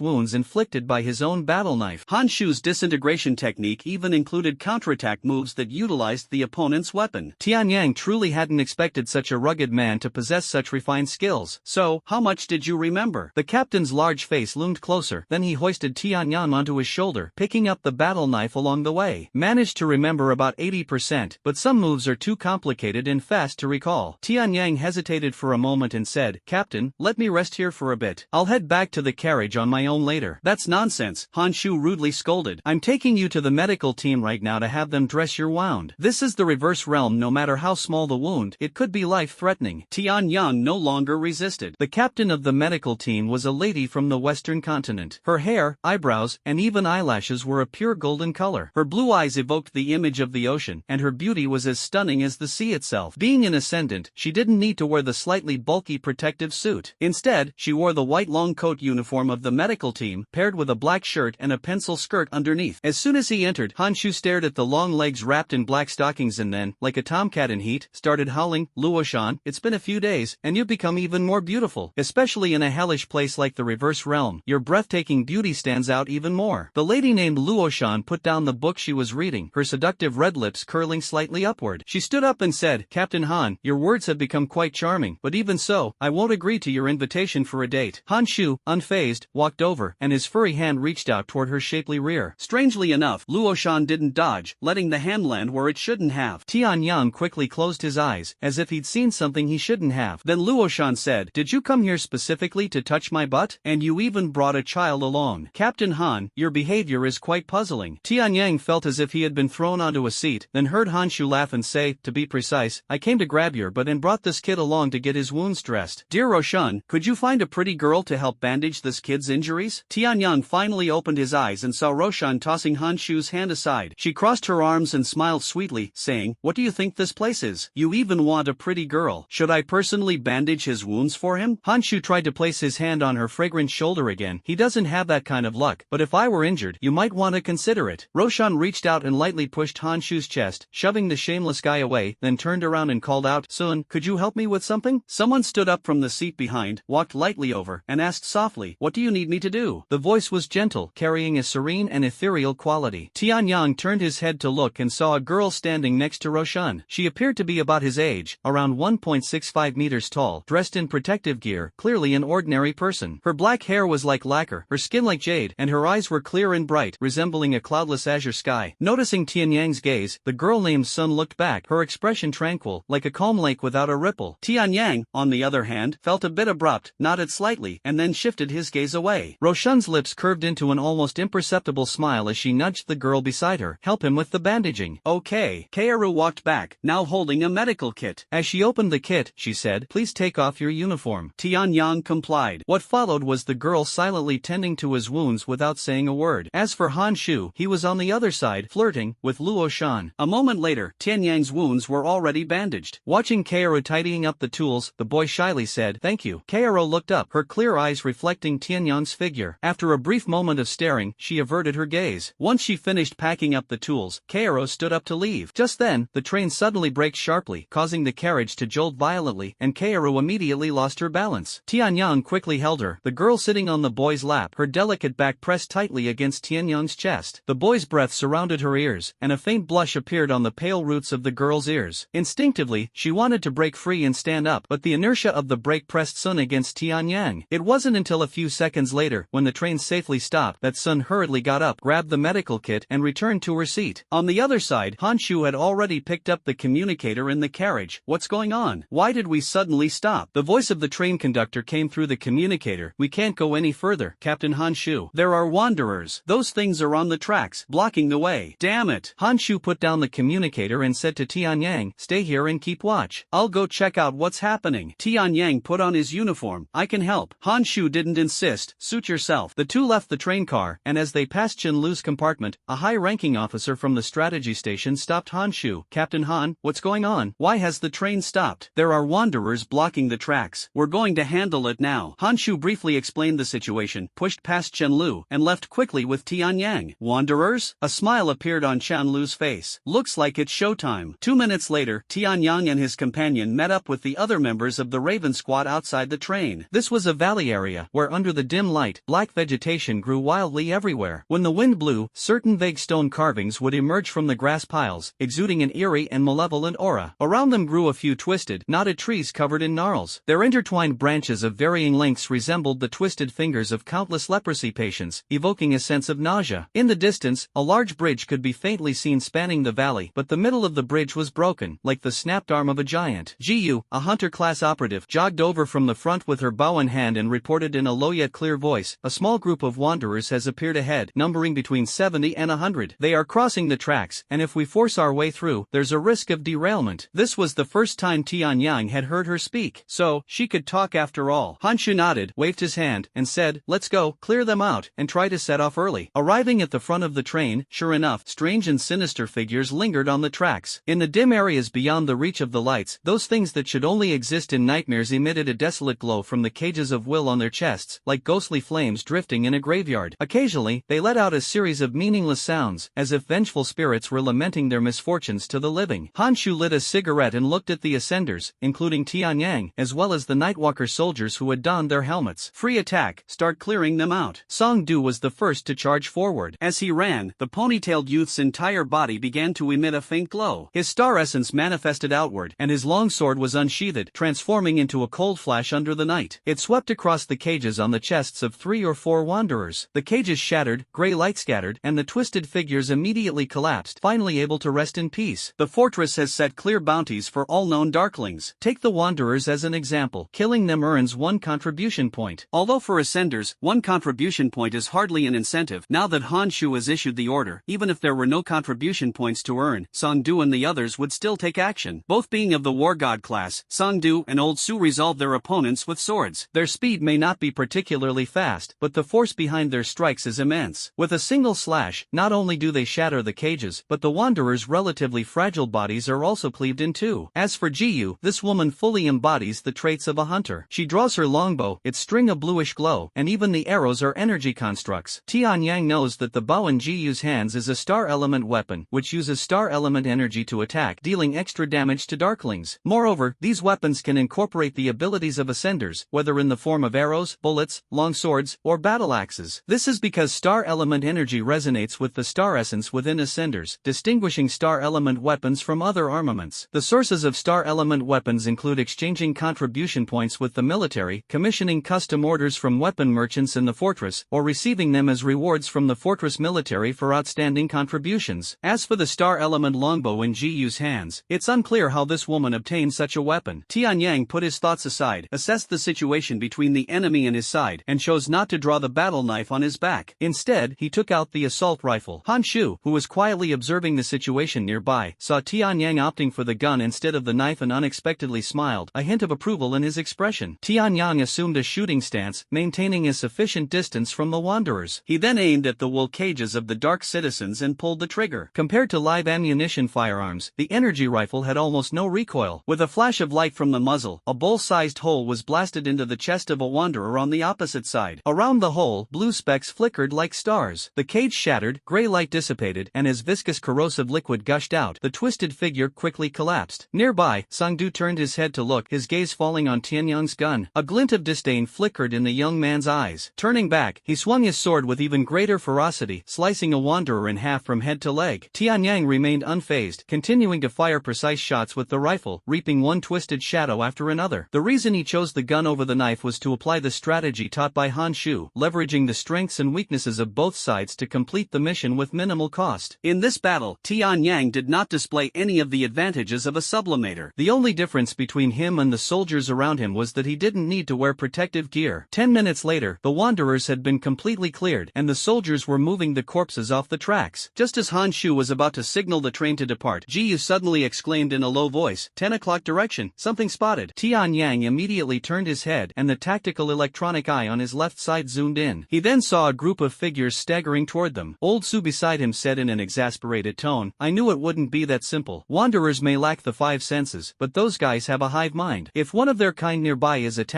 the others can sense it. Great, now they're coming for revenge. Han Shu took out the communicator to contact the train conductor. Can the train be started now? The conductor replied, when we performed the emergency brake earlier, it triggered the train's cooling protocol. To prevent the engine from overheating and exploding, it needs to be restarted, which will take about 5 to 8 minutes. Restart now, let's try to save some time. Han Shu put down the communicator and shouted, get moving, all of you. Don't let those guys get near the tracks, or this will never end. At that moment, the sound of wheels spinning at high speed came from behind the train. The noise originated from the rear, and Tianyang turned his head to see lights flickering in the distant darkness. In the next instant, a sharply defined figure emerged from the shadows. It was a steel giant, about 3 meters tall, with armor primarily painted black. The machine lowered its center of gravity, and the high-speed rollers beneath its feet allowed it to sweep past the Raven squad like the wind, heading straight for the cluster of wanderers not far away. Then, the rail rifle in its hands erupted with bright flames. The rifle's barrel was formed by 2 rails, using high-voltage currents to prevent friction between the bullet and the rails, propelling the bullet forward at a speed of 600 meters per second. The power of a single bullet could pierce through the armor layer of an ordinary combat vehicle. When used against the wanderers, the result was the bodies of the black folk, along with their cages, being torn into pieces amidst the metallic storm. One after another, the wanderers fell under the bright tongues of flame, with efficiency far surpassing the earlier performance of the Raven squad. It was Tianyang's first time witnessing the battlefield capabilities of 3-dimensional armaments, humanoid weapons developed to enable ordinary people to combat the dark folk. With a stunning visual impact, they were demonstrating their power to the young man. 5th-generation general-purpose shooting-type armament. Old Su once again showcased his extensive knowledge. This is a great piece of equipment. In addition to the standard rail rifle, it also includes sniper gear designed to counter high-level black civilians, using stellar element energy bullets. Each shot costs 500 contribution points. I didn't expect there to be someone among the sublimators who knows so much about stereoscopic armaments. Amid hearty laughter, Chen Lu, dressed in protective gear and wearing a helmet, walked over. Behind him was a bulky stereoscopic armament holding a heavy armored shield, the 5th-generation general-purpose heavy-duty type. Old Su looked astonished. This thing has incredible defensive capabilities and is equipped with heavy firepower, including a heavy rocket launcher. It can truly be called a humanoid turret. Apart from its concerning mobility, it has almost no other obvious weaknesses. But last year, the 5th-generation armaments hadn't been mass-produced yet. How come there are already combat-ready models this year? Chen Lu's voice came through the helmet. We're participating in this operation to test the combat capabilities of the 5th-generation model. Captain Han, if you don't mind, why don't we handle this battle for you? Han Shu grinned and said, mind? Why would I mind? With Officer Chen taking care of things for us, I'm more than happy. Alright, then leave it to us. Chen Lu switched the communication channel and spoke to the pilot inside the mech. Wipe them out completely for me. Yes, sir. Chen Lu glanced in Han Shu's direction out of the corner of his eye, thinking to himself, laugh now, but there will be times when you'll cry later. It would be best if you all stayed out of the upcoming battles. That would better emphasize that you ascenders are not irreplaceable. No one knew that Chen Lu had already activated the real-time image transmission function. The Raven Squad's earlier battle, as well as the current performance of the 5th-generation armament, were being faithfully displayed on the large screen at the Fortress Military Command Center. Sky Fortress Military Command Center. Actually, military is just a general term. Its official name is Unified Legion Management Department. As the military's recorder, Chang Xin felt that his heart was undergoing an enormous test today. Initially, his superior informed him that an important meeting would take place in the command center later. The recorder assumed it would just be a routine meeting as usual. But when he saw that all his colleagues, including his boss, were gradually leaving the command hall, he realized that today's meeting was anything but ordinary. As a result, Wade, the old minister of the strategic department, walked in. This elderly man, with 1/4 Western Western blood, though just an ordinary person, carried an imposing presence. His mere glance could make people tremble with fear. When the white-haired old general walked into the command hall, Chang Xian suddenly suspected that the central air conditioning might have malfunctioned. Otherwise, why would the air seem to radiate such a scorching tension? Fortunately, the old man did not look in his direction but walked straight to the center of the hall, to a circular multifunctional electronic table. Then, among the 5 available seats, he chose one and sat down. Chang Xian hadn't even had time to catch his breath when a refreshing floral scent filled the air. Closing his eyes, it felt as though he could see a snowy landscape with blooming plum blossoms. Then came the rhythmic sound of footsteps, prompting the recorder to glance toward the door. A tall woman walked in from outside, her long black hair with a center part lightly floating in the air. Her cold and stunningly beautiful face left the recorder momentarily breathless. But soon, the purple uniform she wore and the golden general star on her shoulder made Chang Xian's heart race uncontrollably once again. Because she is the general of the Storm Legion, a woman of noble status, yet still unwilling to choose a surname for herself, a peculiar individual, Fei Mei. The lightly made-up female general swept her gaze across the hall. When her eyes inadvertently passed over Chang Xian, the recorder felt a chill throughout his body, as if he had been thrown into an ice cellar. Although he had grown up without ever seeing a real icy, snowy landscape, Fei Mei sat down across from old Wade. The latter looked up briefly, merely nodded slightly, and then busied himself inputting something into a communicator. Old man, what exactly is the matter? You specifically called us over. Don't you know I'm very busy? A loud voice echoed from outside the hall, and then a figure squeezed in through the doorway. That's right, squeezed. Even though he was no longer young, his sturdy physique still made many young people feel ashamed. The black long uniform of the Night Walker was casually draped over him, serving as a pitch-black cape. The elderly man with an eye patch over his right eye and a mechanical arm on his left was none other than the commander of the Night Walker, Xu Yan. He sprawled casually beside Fei Mei, clicking his tongue and saying, "The little girl is getting prettier and prettier. Why don't you give some thought to that boiling phone? I think you two would make a great pair." A rare look of helplessness flashed across Fei Mei's face. "Commander Chu, don't waste your energy. I've never even considered getting married." Xu Yan sighed. "You are too exceptional, so exceptional that no man can match up to you. But Fei Mei, a girl always needs a place to belong, otherwise, it'll be very lonely in the future." Old Wade across from him lifted his head and sneered coldly. "It's just you, Xu Yan, meddling in other people's business." Xu Yan snorted through his nose. "Better than an old schemer like you who spends every day plotting against others." Not far away, the recorder shrank backward, worried that the two might start arguing. "Sorry, I'm late." The fourth person walking in through the main door was noticeably younger than the two veterans, a middle-aged man under the age of 50. He was dressed in the dark teal uniform of the City Guard Division, Iron Wall, complete with gloves, military boots, and gun holster meticulously neat and precise. The recorder felt as though they were about to faint. This was Chao Gang, the commander of Iron Wall. With his presence, it meant that all the major figures from the second tier of the fortress's power hierarchy were gathered. Chao Gang took his seat and looked at Old Wade. The city lord couldn't come due to matters. "Minister Wade, we can start now." Old Wade nodded. "Before the meeting, I would like everyone to watch a few clips." He activated a control interface on the smooth tabletop, tapped lightly with his finger, and a set of holographic images appeared above the table. Among them, scenes of a Nightwalker squad in combat could be seen. Xu Yan exclaimed, "That's our Raven squad. Weren't they supposed to be recovering the Star Marrow Pillar? Why are they engaging with the Wanderers?" Old Wade replied calmly. "On their way to the lighthouse base, they encountered a small group of Wanderers. They should be in the process of clearing them out now." Xu Yan asked in puzzlement, "Old man, why are you showing us this? Also, who's filming?" Old Wade answered, "One of my subordinates. I sent him to join this operation. He brought along a storm squad. General Fei Mei should know about this." Flying Plum nodded. "I've read the report. It says the test is for the combat capabilities of the 5th generation weaponry." "That's right." In the holographic display, a 5th generation shooting type 3-dimensional weapon passed by nearby. As the image zoomed in, it could be seen that the weapon was firing at another group of Wanderers. The Minister of Strategy glanced at the communicator. "Unfortunately, there are still Wanderers in the vicinity. But no matter, judging by the performance of this 5th generation weapon, eliminating those black civilians will be no problem." Sure enough, that 5th generation armed unit took only 3 minutes to clean up a group of around 300 Wanderers. The footage stopped playing. Xu Yan seemed to sense something and his tone turned cold. "Old man, what do you mean by this?" "Nothing, just wanted everyone to feel the power of technology." Old Wade spread his hands, a smile appearing at the corner of his mouth. "As everyone can see, just now the Raven squad took about 5 minutes to eliminate less than 100 Wanderers, whereas the Storm squad dispatched only one armed unit, not only annihilating more dark citizens but also taking even less time. Now let's compare the costs. As we all know, ascendants, no matter how low level they may be, are major resource drainers. According to incomplete statistics, the resources we invest annually in these ascendants are enough to produce 300 5th generation armed units. 300 units, and these can be repaired, parts replaced, and their service lifespan can last at least 8 to 10 years. Now, let's look at the ascendants. How many new ones awaken annually? Is it 20? Fei Mei shook her head. No, on average, the number of newly awakened ascendants each year is approximately 10.5. Old Wade slammed his hand on the table. That's right, only 11 or fewer. Moreover, they consume too many resources, and their casualty rate is not low either. The most important part is that the investment in them is not one-time but ongoing. Think about it, everyone. With the same resources, if used for mass-producing stereoscopic armaments, in 10 years, the Storm Legion could have over 3,000 units. What kind of armed force would that be? Shu Yan snorted. Old Wade, if you have something to say, just say it outright. Old Wade cleared his throat, stood up, and said, what I mean is that the resources invested in the sublimators are not proportional to their contributions. Of course, I'm not saying they're completely useless. However, perhaps everyone could consider the possibility of slightly reducing our investments in the sublimators and reallocating these resources to more appropriate areas. The air in the command hall suddenly froze, and the recorder's hand hovered over the electronic tablet, unwilling to jot down this sentence. I think you've gone mad. Shu Yan's voice roared like thunder, with an unmistakable mix of anger and shock in the massive sound wave. The recorder in the distance really wanted to hide under the seat, but he couldn't, so he could only clutch the electronic pad tightly, trembling. Fei Mei stood up and glanced at the recorder. You can leave first. I'll call you if I need anything. God knows how grateful Chang Xin was. Fei Mei's words practically saved her life. If this cold and striking black-haired woman permitted, he might even want to kiss the surface of her shoe. After the recorder left, Shu Yan gasped for breath. If it weren't for the fact that the electronic desk was too big, the old commander would have wanted to grab the collar of the man across from him in one swift motion. How can you do such a thing, burning the bridge after crossing it? Have you forgotten who, during the time when there were no human footprints in that reverse realm, fearlessly charged in and gradually opened the way for the fortress? Old Wade replied indifferently. I haven't forgotten. Of course, it was the Ascenders. But Commander Chu, I must remind you of one thing. The world is constantly moving forward, and you must admit that we now have the ability to develop alternative war machinery to replace the Ascenders. Moreover, their cost-performance ratio is much higher. With all due respect, the role of the Ascenders is still significant, but that only applies to mid-level and high-level Ascenders. As for those low-level Ascenders, they aren't much stronger than our soldiers. Yet, the wealth they can control is far greater than that of ordinary people. I suppose you wouldn't forget that 3 months ago, there was a march inside the fortress. People protested that the Ascenders were consuming too many resources, which they felt was unfair to them. Su Yan roared, nonsense. Without us, how could ordinary people possibly deal with high-level black folk? Let alone the Black King, just the black folk with a danger level of 3. Your much-praised new type of weaponry can't handle them. Old Wade said calmly, which is why I mentioned slightly reducing, not completely cutting. For instance, shouldn't we consider reducing the benefits for lower-level ascendants by half? As for mid to high-level ones, of course, we maintain the status quo. Su Yan said firmly, no way. If we do that, they'll resign. Then they'll head to other fortress cities or simply join treasure hunters, and we'd lose a portion of our ascendants for nothing. This would greatly weaken the deterrence power of Sky Fortress. Don't forget, Black Star Fortress is only 500 kilometers away, and they've had their eyes on our craft gate for quite a while. The Minister of Strategy smiled confidently. Of course, I've considered that. If the deterrent is insufficient, we can fully recruit 2 or 3 high-ranking personnel through hiring. Their combined cost should be less than half of the reduction in expenses. Commander Chu, I understand your feelings, but you must also realize that we've invested far too much in low-ranking personnel. Shu Yan slammed the table forcefully. No matter what you say, I disagree with this matter. Old Wade snorted. Shu Yan, don't pretend to be so righteous. 17 years ago, weren't you just like Minister Wei? Chao Gang, who had been silent all along, suddenly raised his voice sharply. Please watch your words. Old Wade's expression changed slightly, and he nodded, saying, I was indeed out of line, but I still believe there's no need to continue investing extensive resources in lower-level personnel. Shu Yan stood up and said, no matter what, even if this is brought to the city lord, I will oppose it to the end. With that, he turned and left. Old Wade looked at the young storm commander. Fei Mei, what do you think? Fei Mei gently closed her eyes, her long, curled eyelashes fluttering slightly. I reserve my opinion. Chao Gang directly said, judging the value of ascenders based on one battle, I think it's unfair to them. Moreover, the combat opponent was a wanderer from the lowest tier of the Dark Dwellers, which doesn't really prove anything. Furthermore, the inverse realm is not unchanging. 1,000 years ago, when the Craftgate was discovered, people could explore the inverse realm without protective suits, but now, ordinary people can't take a single step inside without them. Each inverse realm is extremely vast, and the part we've explored is only a tiny fraction. We don't know what lies deep within the inverse realm, but what I do know is that Ascender's power is indispensable for combating the Dark Dwellers, especially the higher level ones. So, regarding the budget cuts, I think it's inappropriate. At least at this stage, it's clearly an irrational move. move. Chao Gang stood up, his voice calm. I think that's it for today's meeting. Apologies, I have other matters to attend to. Excuse me. Fei Mei also said, I need to head to the arms factory to check on the progress of the 5th generation mass production. Minister Wei, excuse me. The two left together. Old Wade wasn't particularly upset or angry. Instead, he smiled slightly. Just wait and see, even if all of you oppose it. But if the people insist, I think the lord of the city will seriously consider it. As for the people, they're the easiest to manipulate. Just a few more battle examples like the one earlier, and they'll hold a few more protest marches. At this thought, the old man took out a pocket watch. Upon opening it, there was a photo inside the cover. It was of a young man, whose facial features and contours bore a strong resemblance to old Wade. Snap! The old man closed the watch, his steps more resolute than when he arrived, and left the command hall. Lighthouse Outpost Base has arrived. Passengers who need to disembark, please line up outside the yellow line at the carriage door. The broadcast in the carriage suddenly sounded, waking Tianyang from his nap. After being thoroughly impressed by the performance of the 5th generation weapons yesterday, the ascenders of Raven Squad felt somewhat unconvinced. However, Han Shu maintained his usual composure and even asked Chen Lu to let his 5th generation weapons showcase themselves a few more times should a similar situation arise. The squad then regrouped, got into the vehicles, and headed straight to the lighthouse base. This time, there were no unexpected incidents, and they arrived at the base smoothly. Stepping off the vehicle onto the platform, Han Shu exclaimed loudly, dismissed now. 3 hours later, assemble near the gate. If anyone dares to be late, they better watch out, I'll kick their butt. Dismissed. At his command, everyone dispersed. Han Shu and Old Su headed off discussing what drinks to have at the bar. Sang Du and Ji Yu left separately, while the soldiers remained diligent, heading toward the warehouse to tally up the logistical resources needed for the operation. Tianyang checked his radar rifle. The gas magazine was only half full. He decided to make a trip to the base's armory to pick up 2 more magazines as spares. Isn't this Tianyang? The armory's quartermaster was a greasy middle-aged man. Back when Tianyang was still in the collection team, as a new recruit, Xin Wu often assigned him various errands. He had made several trips to the armory and got along quite well with the quartermaster, who was also of humble origins. So as soon as he saw him, the quartermaster immediately recognized him. Oh, you've switched jobs already. Look at this uniform, truly impressive. Huh, you're a second lieutenant? What's this, you lucked out? Tianyang smiled sheepishly. I got lucky and found a star marrow pillar during a mission. So, well, you really hit the jackpot. The quartermaster uncle looked even happier than Tianyang himself. At the armory, he collected a magazine and arranged to return to Sky Fortress during the next rotation for rest. After Tianyang invited him for a meal, the young man bid farewell to the ordnance officer and walked through the corridors of the base's internal buildings. Suddenly, Tianyang stopped. He saw Sun, the girl standing by the window, looking out at the dimly lit base. A car passed by nearby, its headlights illuminating the girl's face. In that instant, her beauty was like a fleeting bloom in the dark night. Tianyang recalled the moment they hugged when he braked yesterday, feeling somewhat embarrassed. I should go up and apologize, Tianyang thought. Unexpectedly, a figure suddenly appeared beside the girl. It was a tall young man, and Tianyang secretly estimated that the man was a whole head taller than him. His shoulders were broad, and his body was as solid as a bull, with a perfectly proportioned figure full of strength. A knife-edged nose gave him a somewhat cold and detached appearance. Though he was smiling, there was a trace of arrogance in his eyes. The clothes he wore turned out to be the black long uniform of a nightwalker, and the same lieutenant insignia suggested that he was likely an ascender as well. At this moment, the young man had one hand pressed against the polyester window beside Sun, speaking to the girl. They seemed to know each other. Tianyang could only abandon the idea of going over to apologize. Just as he turned around to leave, he heard Sun let out a surprised cry. Tianyang turned back to see that the girl was about to leave as well, but the young man had grabbed her. It was unclear what the young man said, but Sun suddenly slapped him across the face. The young man probably hadn't expected Sun to dare hit him, and for a moment, he was stunned. Then his smile disappeared, and he raised his hand. Almost without thinking, Tianyang's silvery hair swayed slightly, and a faint light floated out from between the strands. Deep within his eyes, a glow ignited. The world in the boy's vision abruptly blurred, and when clarity returned, the young man's arrogant and enraged face was already inches away. Surprise flashed in the young man's eyes, but his palm still swung down, only to be caught by Tianyang, stopping in midair, just 5 centimeters away from Sun. The passing base personnel all stopped and gathered to watch. The young man shifted his gaze to Tianyang and said coldly, "What are you doing?" "Nothing, just stopping you from getting rough with a girl," Tianyang replied calmly. "Are you blind? Didn't you see that she was the one who struck first? Just a lowly commoner. Me wanting to sleep with her is actually me giving her face. She should be thrilled, but she dared to refuse and even hit me." Tianyang still had no intention of letting go. "If that's the case, then I think she was right to hit you. Someone like you, so full of yourself, sometimes deserves a lesson." The young man and the figure behind him, Sun, both stared at Tianyang in shock. The difference was that anger started brewing in the young man's eyes. As for Sun, her expression was somewhat conflicted. Are you crazy? You're speaking for a lower-class citizen? Have you forgotten that we have partner rights granted by the fortress? Do you intend to defy the fortress's laws? Tianyang laughed and released the young man. The young man sneered, I doubt you would dare. He reached out to grab Sun. Bang! Tianyang slapped his hand away. The young man froze again, and then a faint radiance began to illuminate his entire body. Between his brows, a mark appeared resembling a magic array, within which symbols flickered on and off. This was the emblem of the elemental heart. The number 2 in the center of the array indicated that the opponent was a rank 2 sublimator. You did that on purpose, didn't you? Tianyang raised his hand, blocking the way between the young man and Sun. You just said it yourself, we have companion rights. Unfortunately for you, I've taken a liking to her too. So, what do you suggest we do? Sun was initially startled, but then, as if realizing something, she quickly became relieved. The young man was briefly stunned, then raised his hand and said, You're asking for trouble. A pale radiance rose from his hand and condensed into the shape of a gun. Clang! Before the pale spear of light could be thrown, a pitch-black combat blade was already resting against the young man's neck. The young man's pupils contracted. He naturally recognized it as a high-frequency particle blade. Forget about his neck, even the armor of a battle tank couldn't withstand the cutting power of this blade. Tianyang's grip on the battle blade was as steady as a rock. The power of the elemental heart is immense. But you all have a weakness in simple terms, you're fragile. Cold sweat broke out on the young man's forehead. What do you want? Tianyang's gaze fell on the spear in his hand. Withdraw your ability. I don't want to escalate the situation. As for this girl, she's mine now. I suppose you wouldn't have any objections? The icy blade of the particle knife was still pressed against the carotid artery, leaving the young man no room for objection. Gradually retracting the starlight aura, the light spear disappeared into his palm. The young man hummed and said, Satisfied now? The battle blade returned to its sheath. Tianyang pulled Sun up and quickly left. In front of the base cafeteria, Tianyang finally let go of Sun and said somewhat awkwardly, Well, I deliberately said that earlier, otherwise I wouldn't have had an excuse to intervene. Don't take it to heart. To his surprise, Sun said, I know. Thank you for stepping in to help me. It's nothing about what happened in the car yesterday. I'm really sorry. Kaoru laughed. It's okay. Kaoru, where are you? Come back quickly and help. The voice of Ms. Luoshan sounded from the communicator on the girl's waist. She stuck out her tongue and replied, I'll be right there. Then she bowed to Tianyang again and said, Thanks again. Leaving behind these words, she moved with deer-like agility and soon disappeared without a trace. 3 hours quickly passed. Following the orders, Tianyang arrived at the front gate of the base for assembly. From a distance, he saw the members of the Raven Squad, and beside them, there were other teams. Han Shu had mentioned that this was a joint operation involving other squads, so Tianyang did not find it surprising. But as he approached, his heart skipped a beat. The young man who had just tried to take advantage of Sun was prominently among them. The man also noticed Tianyang and immediately raised a meaningful smile. Later, Tianyang asked Old Su and found out that the guy's name was Zhou Wan, the gunner of the Grey Div Squad, counting personnel and checking equipment. After confirming everything was in order, Han Shu loudly commanded, Move out. Sitting in the Falcon high-speed guerrilla vehicle, Tianyang watched as the base gates gradually opened, feeling a bit excited. He was finally about to officially embark on his first mission as a sublimator. It is also a light combat vehicle, but compared to the standard equipment used by the collection team, the Falcon vehicle employed by the Nightwalker clearly exhibits superior performance. This vehicle, equipped with a composite material armored shell, boasts astonishing precision. Utilizing propulsion tail nozzles to expel gas for acceleration, its solid fuel block storage compartment effectively addresses endurance issues. The Star Element Energy Heavy Cannon mounted on the vehicle enables it to intercept large numbers of dark entities. For this reason, sitting in this vehicle gave Tianyang a sense of security. He even looked forward to encountering something on the road, just to witness the power of that energy-heavy cannon. Unfortunately, the journey was uneventful. 3 days later, Tianyang, who had once explored as a collector, encountered the reverse world city codenamed Metropolis emerging ahead of the recovery team. P.S. For those who don't have enough points to cast recommendation votes, participate actively in the comments section. I'll highlight your comments, and your points will accumulate. The convoy was driving on a highway, a major road leading to the city. The surface was fractured, but the rugged road posed no challenge to the fortress vehicles with their high chassis, thick tires, and powerful engines. The team's advancing speed was not fast, even though the city had already been explored by 1/3 to date. However, the situation in the city, to be precise, the distribution of the Dark Dwellers, changes every day. Therefore, regardless of which commander it is, none dare to rush recklessly when venturing deeper into the city. Sitting in the Falcon light combat vehicle, Old Su looked through the window at the ruins in the distance under the dim light, resembling enormous gravestones, and sighed. The civilization of Reverse World number 127 is truly similar to ours. Just look at the appearance and structure of these buildings. How are they any different from our fortress? This metropolis metropolis is way bigger than our sky fortress, Han Shu, who was sitting opposite with his legs stretched out and leaning back in his seat, said. And in cities of the reverse world, there's no need for defense on the outskirts, nor can you see anything like turrets. This indicates that before they ended up in this sorry state, they were in a relatively peaceful and secure situation. In the back, Sandu murmured, a world without the threat of divine creatures? Really enviable. Jiu, who was driving, sneered, what's there to envy? Do you actually prefer its current state? Old Su chuckled awkwardly twice and stepped in to mediate, at least before it turned into what it is now. It must have been an enviable world. Based on the information we've gathered, the metropolis is equivalent in size to 2 of our sky fortresses. There's a major fault line in the west, splitting the city in 2, but we don't have much information about that side. But in this area where we are, the highways crisscross extensively and there are absolutely no checkpoints, which indicates that the city's residents back then could move freely. They probably had social strata, but those divisions were likely not prominent. As for the architecture, some buildings reached as high as 80 floors. That's an unimaginable height. Just one of such buildings could accommodate a vast number of people. If nothing unexpected happens, the metropolis could sustain at least 1 million lives. On our side, only those super fortress cities like Radiant Fortress could possibly reach this level. Han Shu added, don't forget they also have cars, and we even found transport vehicles resembling trains beneath the city. It seems their transportation network is quite developed, with some strange tools that even resemble giant metallic birds. Some scholars say those things might be some kind of flying devices. Ha, can you imagine that? Such bulky things could actually fly in the sky. What's the big deal? Those lunatics in Skyvault Fortress even dream of flying to the moon. But that joke has been circulating for 100 years, and we still haven't heard of them succeeding, Lao Su said, bursting into laughter. Tian Yang looked out the window of the war vehicle and casually remarked, if the metropolis once had people living in it, then where did they go after it ended up like this? The atmosphere inside the vehicle suddenly tensed. Tian Yang froze for a moment, wondering if he had asked an inappropriate question. Old Su smiled reluctantly, his expression uneasy. Tian Yang, this kind of thing. Darkborn. Han Shu suddenly spoke up. Old Su coughed dryly. Captain? It doesn't matter, he'll come into contact sooner or later. Han Shu shook his head. Tian Yang listened, utterly confused. Then Han Shu continued, Kid, what do you think the origin of the Dark Dwellers is? Tian Yang was stunned. He had read many books, but none of them mentioned the origins of the Dark Dwellers. Everyone seemed to universally assume one thing, regardless of the numbered inverse realm, there would always exist a large number of wicked and ugly entities. That is the Dark People. The Dark People in each reverse realm have different forms, with only one common trait, the Cage of Will. From the appearance of the Cloth Gate until now, no scholar has been known to uncover the origins of the Dark People. Could it be? Tian Yang suddenly had a terrifying thought, and because of this horrifying idea, his fingers trembled slightly. Han Shu glanced at him, took out a cigarette from his pocket, lit it, and bit it between his lips. Looks like you've figured it out. That's right, the original inhabitants of the reverse realm very likely have all been transformed into dark children. This explains why, in such a vast reverse realm, there's not a single living person to be found, only those disgusting hybrids. Old Su let out a bitter laugh and added, Sky Fortress once submitted a report to the Golden Tribunal. I don't know the specifics, but rumors say those lunatics believe that dark children possess the ability to reproduce. That's why they can exist for so long and are so hard to eradicate. Furthermore, based on shared phenomena like the Will Cage, they speculate that all reverse realms might originate from the same location. Tian Yang was shocked. How big would that place have to be to spawn over 100 reverse realms? Old Su shrugged.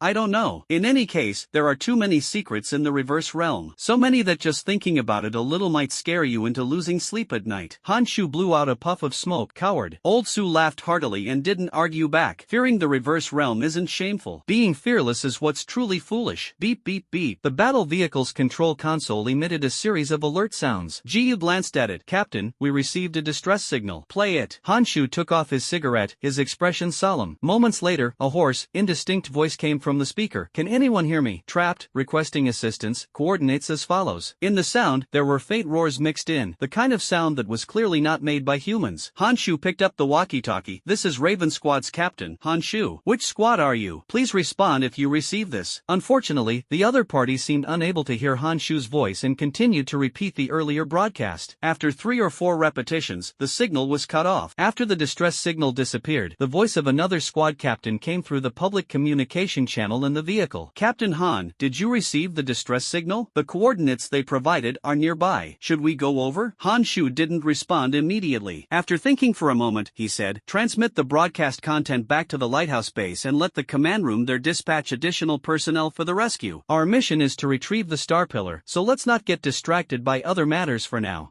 That's fine too. You're the operations commander, it's your call. personnel. Seeing that the others had no objections, it was at this moment that Chen Lu's voice sounded. I object. Chen Li sternly said, reallocate personnel from the base. By the time they arrive, the person might already be dead. The star marrow pillar won't move on its own, so whether we arrive a bit earlier or later, what's the difference? On the contrary, the personnel currently trapped really cannot afford to wait. From every perspective, I think we should prioritize saving lives. P.S. Currently, reward information is not displayed in the comments section and can only be seen in the backend as a total amount, so I can only express gratitude to every brother who has contributed rewards, as well as those who have bookmarked and recommended. Thank you, everyone. Hanshu showed a pained expression and picked up the walkie-talkie with some resignation. Officer, you're right, the star pillar indeed won't grow legs and run away. But you might not know that there are some dark citizens, such as the level 3 threats known as the spreaders, who are not afraid of the light emitted by the star pillar. On the contrary, once they discover the star pillar, they will do everything they can to destroy it. Moreover, there are many exploratory teams in the metropolis, and the base can completely make the best arrangements according to the situations and locations of these teams. I believe it won't be much slower than us making the trip.